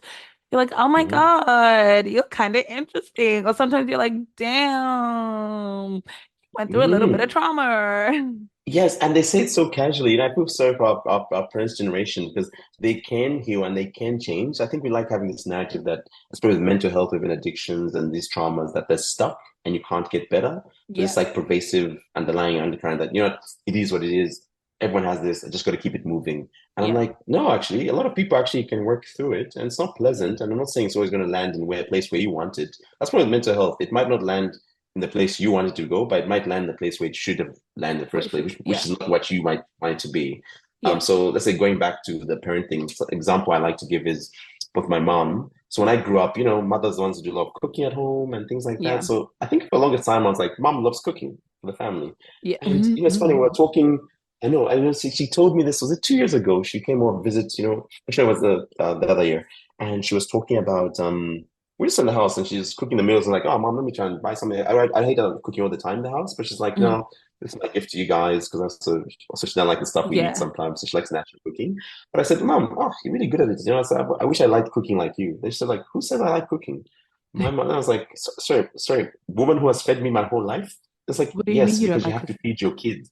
My mom's like, you have to, you know what you're saying? Yes, Yeah, you see this thing I'm supposed to do. I'm meant to feed you. That was yeah, always the thing. Do I like cooking? My mom has never liked cooking. But back then, you had to know how to cook to some level because otherwise it's tied into the menu. So my father likes my mom's cooking. And it's like, listen, man, I'm going to marry you back in our era if you couldn't cook. yeah. Whether you like cooking or not, different story. I was like, I thought she was actually playing with me. And it's funny how many times I have to now catch myself before I go against her. I remember, am I going against a woman or a black woman? And why? You have to ask Yeah. yourself why. My mom is Why? telling me she doesn't like cooking. And I first reaction would be like, cap, stop the cap, mom. Imagine, I would Yeah. say stop the Mom, you know lies you to my love it. mother. Yeah, can you imagine? That's the first thing I would say. And she told me, no, but I do it because I like to be healthy and even the simple meals. And she even says, remember, you guys used to have the cook. We used to have someone who'd cook and that maybe cook some meals because she made it in such a way that she would cook the occasional meal on weekends. But she said, look back, the maid cooked most of the meals. You didn't have most of the meals from me. Yeah. So I was like, hey, can you imagine? They're like, my mom doesn't like cooking. But she's like, I know it's a skill I needed, and I wish I had taught you better at it. So you might not like it, but you know how to just prepare things up, Yeah. store things, how to use remaining supply. Because I'm one of those people when I see a mishmash of things in my fridge, I'm more likely to just chuck it out if I can't see how it's going Yeah. to make a How it meal. could come together. Yeah. Exactly. When my mom is like, "Oh, we can do this and that. Oh, yeah, this thing, and then tomorrow." I'm like, "That's a skill in my mind," but she's like, "It's just based on you don't always have the money, and you don't know how much money you're going to have to make a meal, so you're going to make everything work." Yeah. And then so that was interesting to me. My father's one, his one that was more interesting in terms of, I guess, trauma in a way, because we spoke about my father never hit us as kids, Hmm. which was always funny because I was coming from a place where fathers hit with belts Would, or they'll yeah. get you to get a stick so they can To hit you. hit So you have to you. get a stick Yeah. that's not too small or too hard, which is psychologically crazy in a way. But my dad never hit us. And I remember one time I asked him, my mom's like, Dad doesn't hit us. Why? And she's like, you should ask your dad. I went to talk to him. He never gave me an answer then. He was just like, nah, I just don't think it's the way. And your mom could do it. And eventually my mom started doing lectures. She used to hit us only Yeah. if we really were being silly and there was always a reason why we we're being hit. Yeah. But then later on when we were talking, he was told me, you know what? His father was not was very, I guess, physically abusive when it came to discipline. I don't think Mm, he would call it abuse, but it just sounded like the beatings they got always seemed, even as kids, were not justified. They were just extra level, you know? yeah. That's about as much detail he gave me. And he said that when I had that, and when his father died, he just said, if I ever have kids, I will never, ever hit my Ever kids. hit them? Yeah. And then part of me, it's funny because I've heard many men say that, and part of them is like, I don't repeat the sins of my father.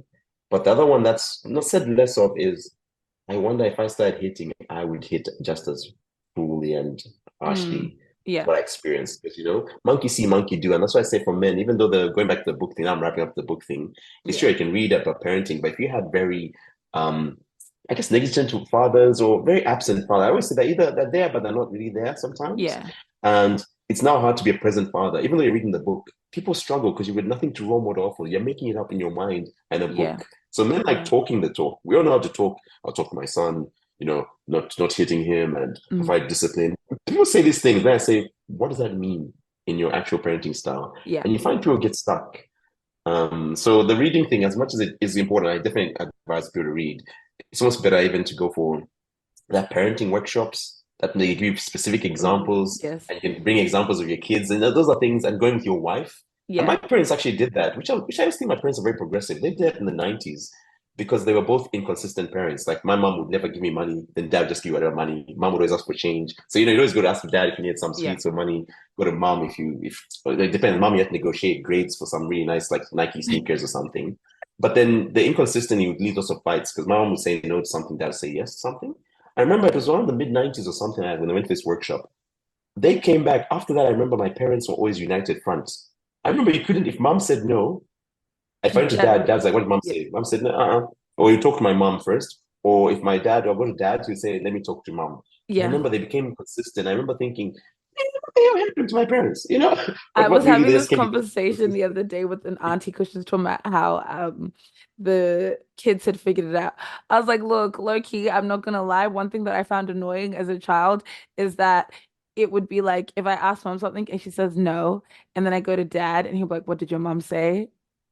And then it's Mhm. like, oh, she said no. He'd be like, well, and then it's like, okay, so then you're like, I can bypass the system.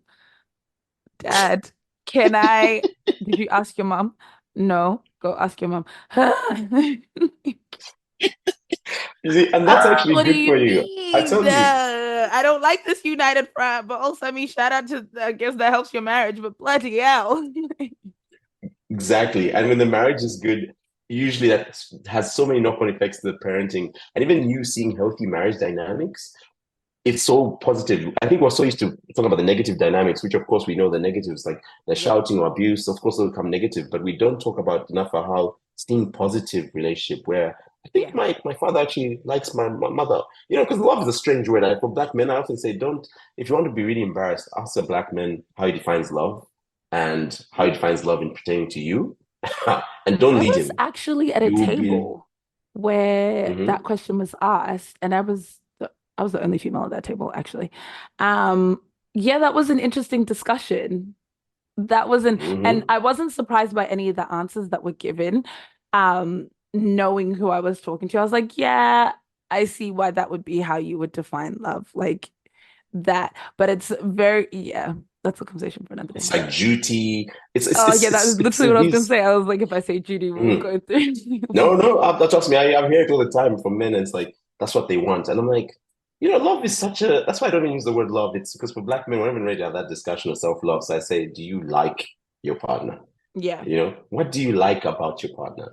And yeah, even though I mean, I'll get to we're going to be talking about the black man, the son, the parent dynamic. I got a bit here. I was going to say, but what I was going to mention is even for people, how well do you know your partner or your kids? So I often yeah. give people, especially men, I don't give them pragmatic documents because men, if you tell them like this was saying, oh, do you talk to your partner and what sort of things you talk about? Do you know her goals? And Even sometimes men feel it's friends, very, no, no, let's take it a step back because oh, I'm even even friends, trying to yeah, think yeah. like friends when I am often surprised at the things that men don't know about their friends.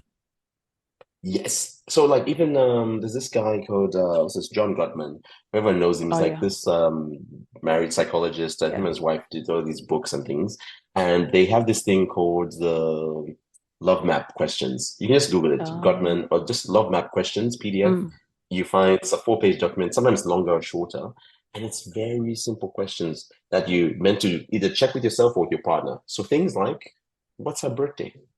What's her favorite color? Or even just you can use it for your friends, you can use it for yeah. anyone. So it's like they make it like male or female, so Yeah. it's not like you have to. But for men, because usually a lot of women intrinsically know these things, like, oh, Xavier, I know he likes the Nintendo Switch. I'll buy him the new Mario game or something. Like, oh, how did you know Yeah. this? Like you talk about this crap all the time. Like, damn. Then she asks you, what are you gonna buy me? I'm like, oh, what do you want? I don't know what you like. You know, it's funny, like you don't know, and you know, Perfume. I don't know. I'll give you money. We can go shopping spree. yeah, yeah, I'll give you money. And then that in itself, which so many men we double down on. I've done it before in the past. I won't lie to people.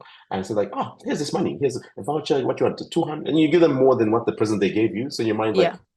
I gave To you kind of double, you make up know? for the fact that I don't know what to buy you.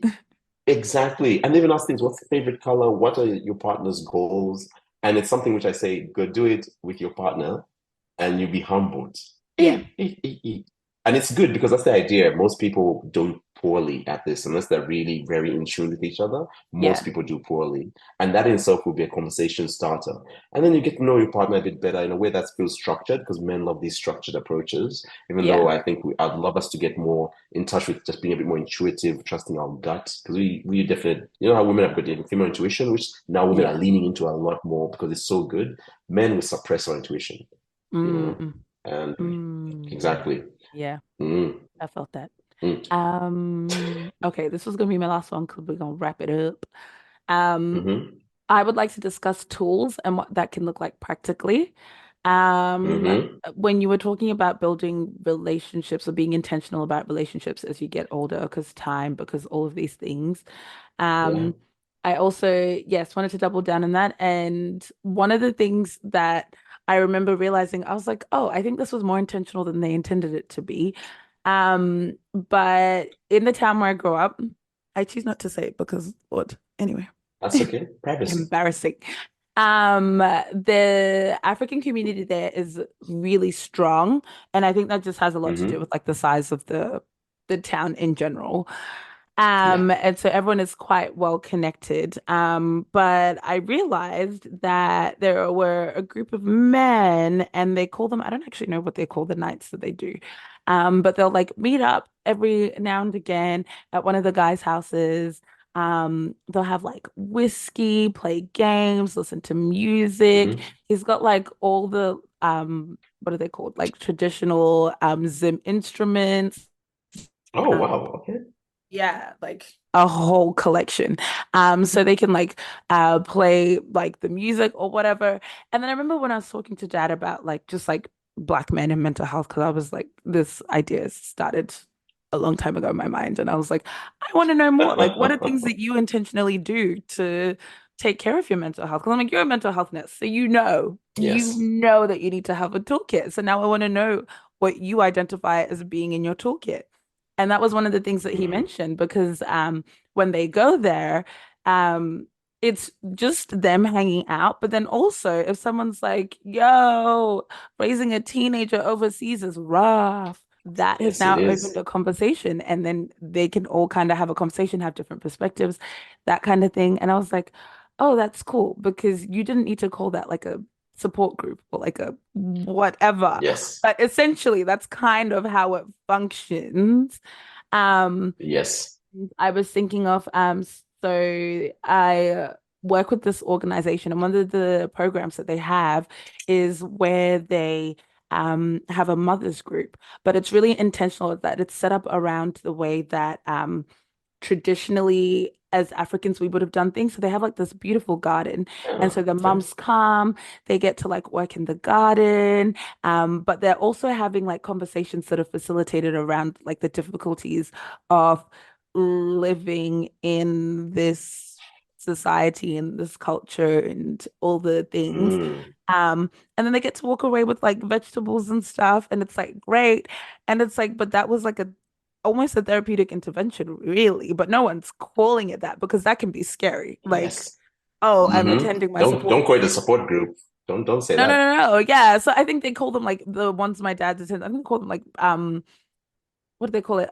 I think they call them daras, which just means like the old men or whatever in Shona. Like that's just what they call like Okay, that's just the that's what they call it. that's just the name. Yeah, yeah. Right? With this group, they just call it the mums group and they come and like they might even prepare some of the vegetables that they've gotten from the garden and have like a meal together. But Mm, again, that is all like been intentionally designed. And so I was thinking we could discuss some great mm. things that can be in a toolkit, but break them down so that they don't have to look so scary.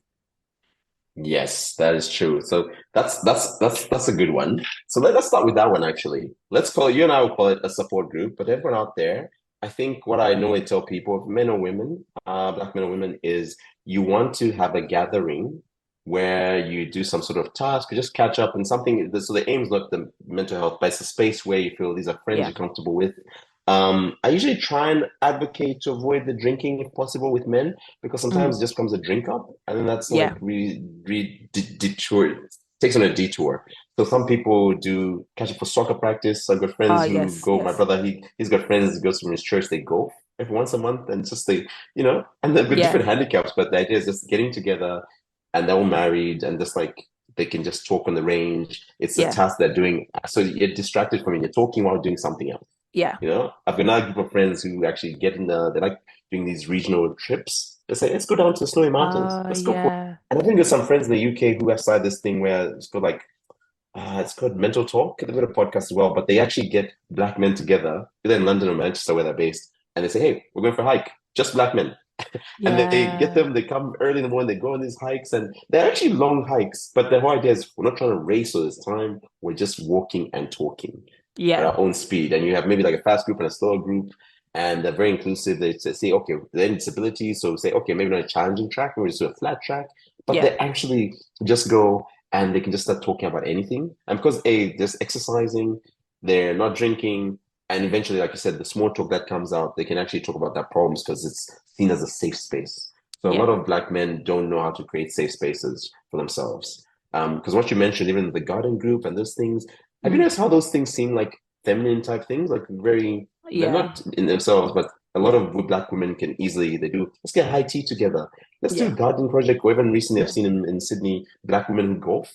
I was Yeah. like, Oh, I that's keep dope. watching it. I'm like, I want to golf too. And you call That's your so buddies and dope. like, it is, and they're going again learning from scratch. And no one's a professional golfer, and Yeah. they're not trying to be the next Tiger Woods. Or actually, I should name a black female golfer. I don't know any, but no one's trying to be the next professional. But they just want to get together and do something that's fun, a bit of exercise, Yeah. and they get to dress up as well. In these are like really interesting outfits. But I Yeah. think those are the type of things we have to normalize with men, like safe space where we can talk avoiding of alcohol. And I like I think because the elders maybe it doesn't always come and piss up because I think younger black men I see a lot of times when they get together and they do drinking, it becomes a bit of a piss up.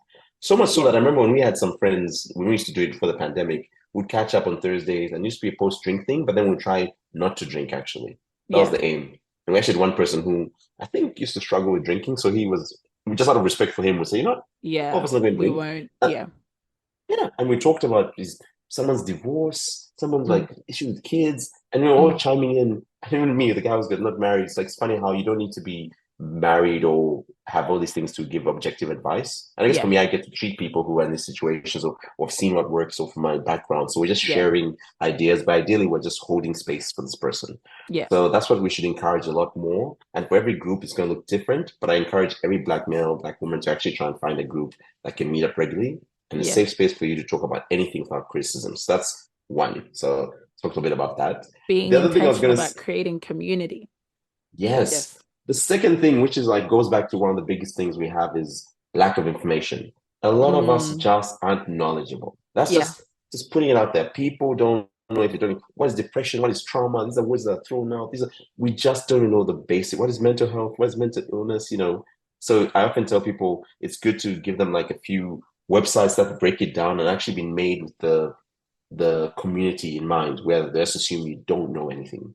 So Yeah. like some websites I like, especially, I mean, there's always the usual Beyond Blue and Black Dog Institute, but ones I've been recommending a lot more recently are like Your Health in Mind.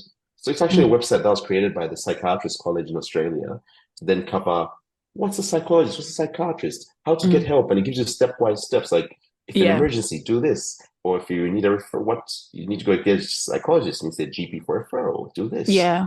And it's actually it's got different resources. They drug and alcohol problems. Here are help numbers you can call, and 24-hour numbers as well. So even if you're a carer, they have websites like so the yeah, your health in mind is quite a lot, and it's very Australian, New Zealand focused. That's the one I tend to use as a better, more targeted one than some of the other ones. Yeah. But don't get me wrong, Black Dog Institute and Beyond Blue are still good. Another one which is really good if you want to know what diagnoses mean, if you've been told to say you're bipolar or you have, alcohol dependency or you've got depression, Mm. there's one called mind.org .uk. So it's a British website and it's just well written. There's something about it with the way they write the subject Yeah. matter and PDFs. It's very simple. Yeah. They give you examples, they have vignettes, and it's just easy to read. It doesn't feel like you're reading mental health stuff. And I think it actually does a good job of educating the public while normalizing lots of things that you're actually seeing. And it's just a website you can click on. I often say it's good to read it with other people, because reading Yeah. on your own is also good. So education is like the number one thing I say. That's a good one. Watching more things on YouTube, even podcasts like this. So that's already education is a big one. Yeah. The next thing I was going to say as well is I guess in the toolkit, it's I guess we're talking about mental health. I guess we already talked about the good things, exercise, avoid watching yourself with substances, like drugs and alcohol. There are things that don't get talked enough about, things around registering, I guess, your body when you're unwell. Like, what are boundaries? So a lot of people, I was watching a talk yesterday about just because we somaticize a lot of our symptoms, Mm. that somatic symptoms are usually a boundaries being crossed either by someone else or Mm. yourself with your body. So your Yeah. body's now saying you're pushing boundary against this pushing back. Yeah. And I think even to learn that sort of like it's a very nuanced conversation. When I say to people, it feels almost like pseudoscience or swami in a way. But I often Mm. tell people that your body is actually trying to tell you it's not doing well. And you have to listen to your body. Yeah. Just like when you've got an ache in your feet or your knee, you go Yeah. get checked up. Your body's telling you something's happening there. But emotionally as well, we have to normalize that discussion of saying, you know what, it's me feeling this. Like anxiety is the big one. When people go to bed, that's when all your demons come. That's why sleep is always a good one That's to why ask. people don't like to sleep. No, they don't. They like using They wait substances for to their sleep. demons to get tired and then they go to bed. Hey, well, some people just fight demons. I often joke. Have you ever shared? I often joke to people, if you share a bed with a black man, how many times have you noticed the sleep is poor? Because some Hmm. people say, I can't sleep with my boyfriend. When he comes over, he's just always tapping and doing something. It's like, who are you fighting? And even those people think Hmm. it's a joke. I'm like, yeah, they're usually your body.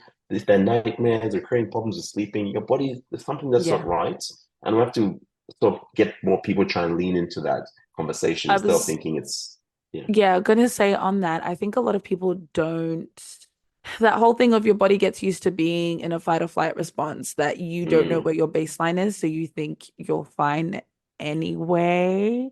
The yeah. easiest way I was able to pick this up, I remember this when you were talking about going on walks, is that for some reason, I naturally just like to walk at a fast pace. Mm, And I was like, where am I rushing to? And so like now I am intentional about like if I'm going on a walk or I'll force myself to like walk to the like I walked to go get my groceries yesterday. yeah. Um I could have driven because it's just quicker, it makes sense. But I'm like, quicker for what? Where are you again? Where are you rushing to? Yeah, And it's so I very early rush. walked and it was sunny and I was walking slow and I was like, oh, this is so nice. I can take it in. And you notice your heart rate start to go down.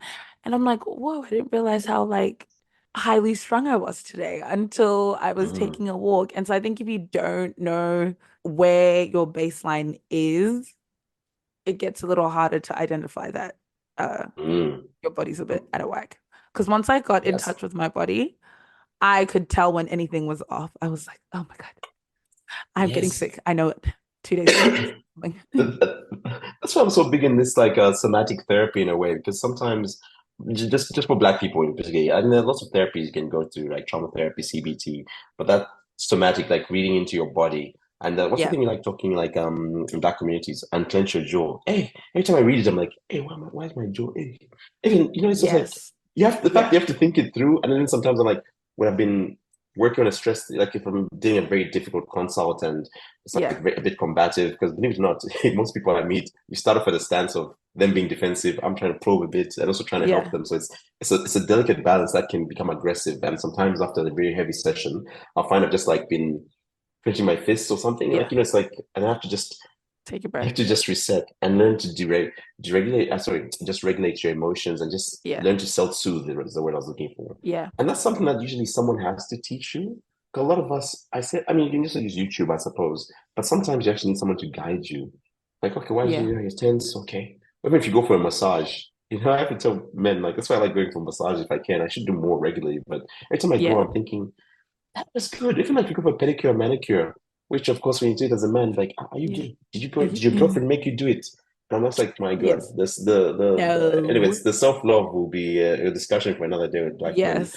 But I do think, yeah, so what we're talking about, that discussion, because even you and I touched on it, it's not something that's like clearly defined. And Mm. that's where you tend to lose a lot of black men. If it's not a defined, structuralized process with Yeah. outcomes, then sometimes you get lost. And I think we have to push people into that.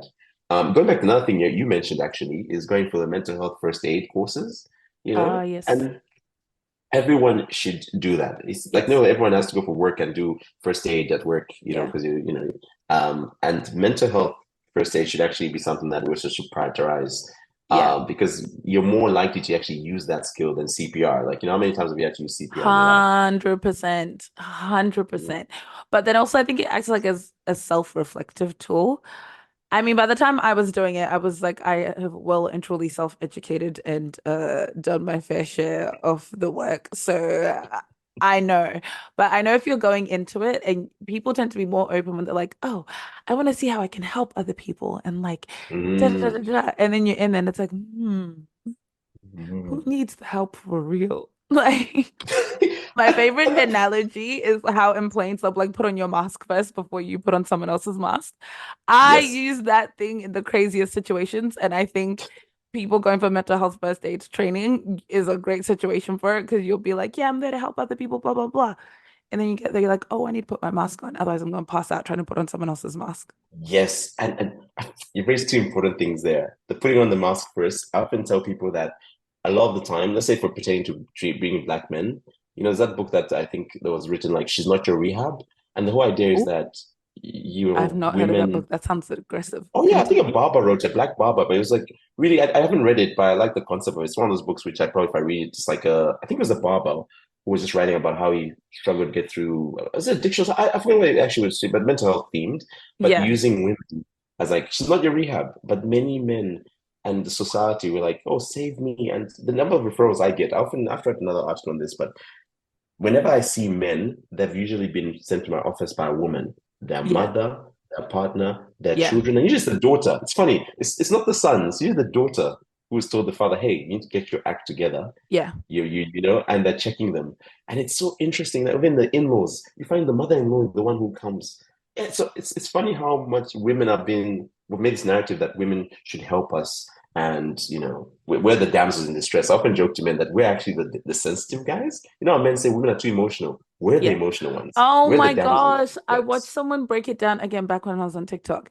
And she was talking Mhm. about how because everyone thinks that anger isn't really like an emotion. So like when men are being angry and aggressive, we don't ever be like, oh, you're being too emotional. But like what we like to use that for women. So she's like, if I'm in a Mhm. meeting and someone starts yelling and they start doing whatever, she goes, I will literally treat it like how I would treat a child having like a tantrum or an outburst. Like, would you like this meeting to be adjourned until you're able to get your emotions under control? Because it appears you're very emotional Yo, right now. And I was like, oh, damn. I wouldn't use it as such a direct approach, but she's right on the money on the emotional side of it. You know what I mean? Like yeah, we really are, and with men, sadly, the emotions can be quite dangerous to other people because that anger can go to violence very yeah, quickly. But even like when women approach men, a lot of women are like, "Oh, do I trust this man?" And even they say if you go out, I mean, someone was joking about how like women nowadays just give you Instagram, don't give you your numbers because men can harass you on the numbers. Because once they have yeah. your number, sure, you can block that one number, you can use another number, another number. And It's then, like and then yeah. exactly, as that's one of those things where it's something where women have to think long and hard, and especially when women sometimes like engage with broken men or men with mental illness or Yeah. trauma. Sometimes there's this like I said, they want to go fix these people, And we've naturalized many women to be like that. You're like care seekers. You're gonna help these Hmm. men, and you know. But many women now divesting from that, which is good. But it's leaving Hmm. lots of men now precariously hanging and thinking that there's no care and love being given. But I think it's more than we're just protecting that energy and space and having those boundaries. Yeah. But also tell many women that you should have the firm boundary for yourself because if you both go downhill, I'd rather have one of you mentally unwell than both of you Them mentally unwell. both. Yeah.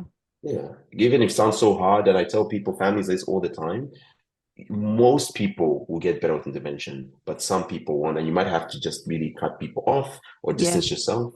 And I've done that with people, with children, partners, you know, because they come to me hoping I'm going to repair the relationship. But depending on Yeah. how dangerous it is, I say, you know what, maybe actually the best option is To to let the split. person go. Yeah.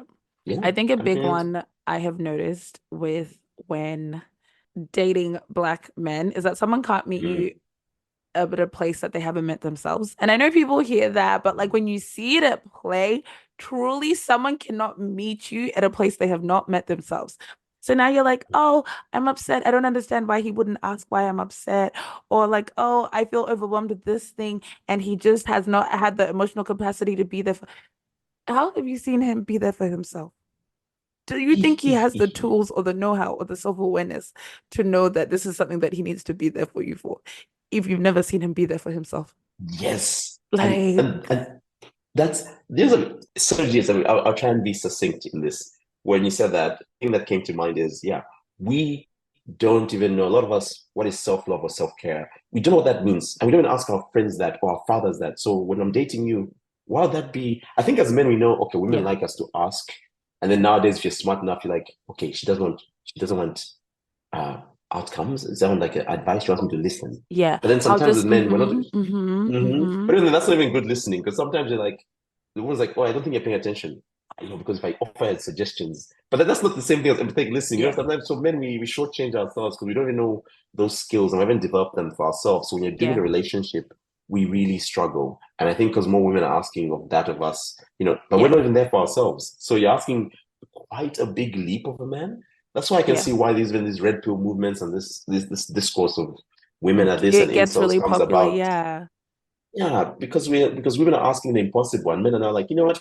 You're asking too much You're of me. asking But too I much think of we me. I've maybe. never had to. Like, I think if we look at it from like a red pill, blue pill, whatever it is perspective, Mhm. um, not that anyone was asking it of women, but like having to be financially independent and like take care of yourself is an easier thing to learn than having to have emotional intelligence, which I'm not saying all women Mhm. have emotional intelligence, obviously not the case, but just historically and at present, I guess a lot more women are socialized and wired to have emotional intelligence than men are. And then now you're finding these situations where the relationships are getting really difficult because it's like, but I have a great job or I take good care of you. And it's Mm. like, yeah, but I don't feel like my emotional needs are met. And it's like, what are emotional needs? Like, Yeah. I make you happy, don't I? And it's like, Yeah. no.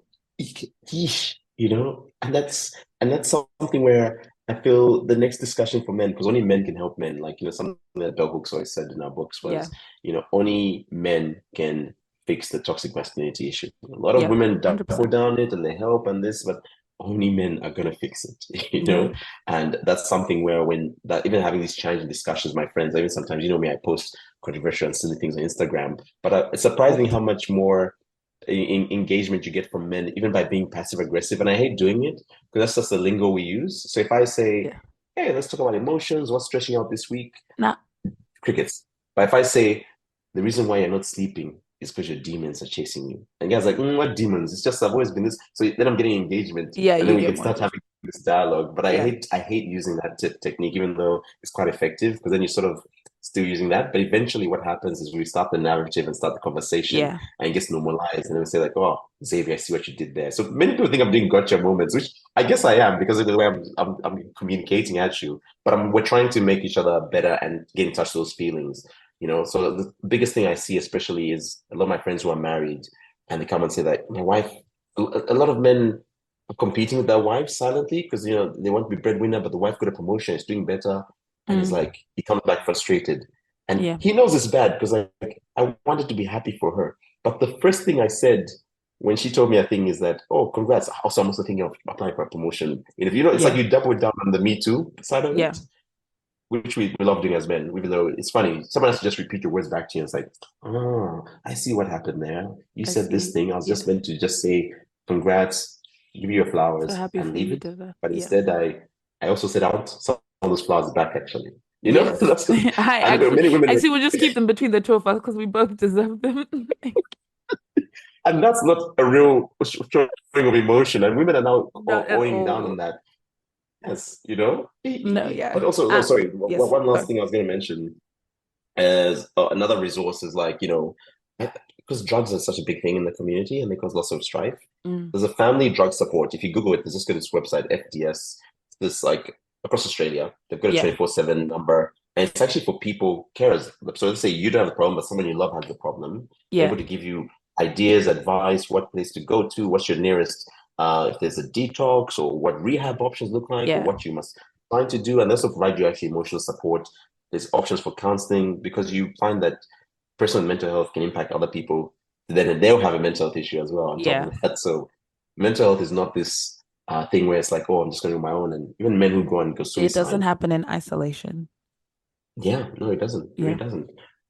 But if all else fails, go talk to your GP. Like I know I brought that up before, but I do think it's good. A lot of GPs are onto that. But instead of just going to any GP, I often say go to the practice and ask this secretary who is the GP who's good at mental health? Because there's one GP who, or two, or even three and four, who actually that's the thing. Some are better with Yeah. skin things, some are better with like cardiology things. You want the Yeah. person who actually has a keen interest and enthusiasm about mental health, Yeah. because otherwise some GPs are just like anything, any specialty. If you go to someone who's not specialized, like let's say you go to physio and you're doing like let's say you need to do for like you got diabetes and it's going about different movements or hit stuff, and you're going to a physio who used to doing maybe geriatric.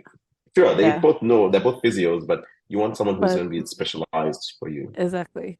Okay. Okay. I know I said last one. That was the last question, but I like to close with getting Yes. the guests to share one thing that you wish everyone knew. And it's like about anything. It doesn't have to be mental health specific. Just one thing that you wish everyone knew. Ooh, this is definitely good for mental health, but you don't have to go at it alone. And that just includes life, Yeah, that's work, everything. you know. Yeah, you did not. Yeah, I like exactly. that one. I like Yeah, you don't have to go that. alone. Mm, Alrighty, well, thank you yeah, for I'm definitely, coming on the podcast. It was a pleasure.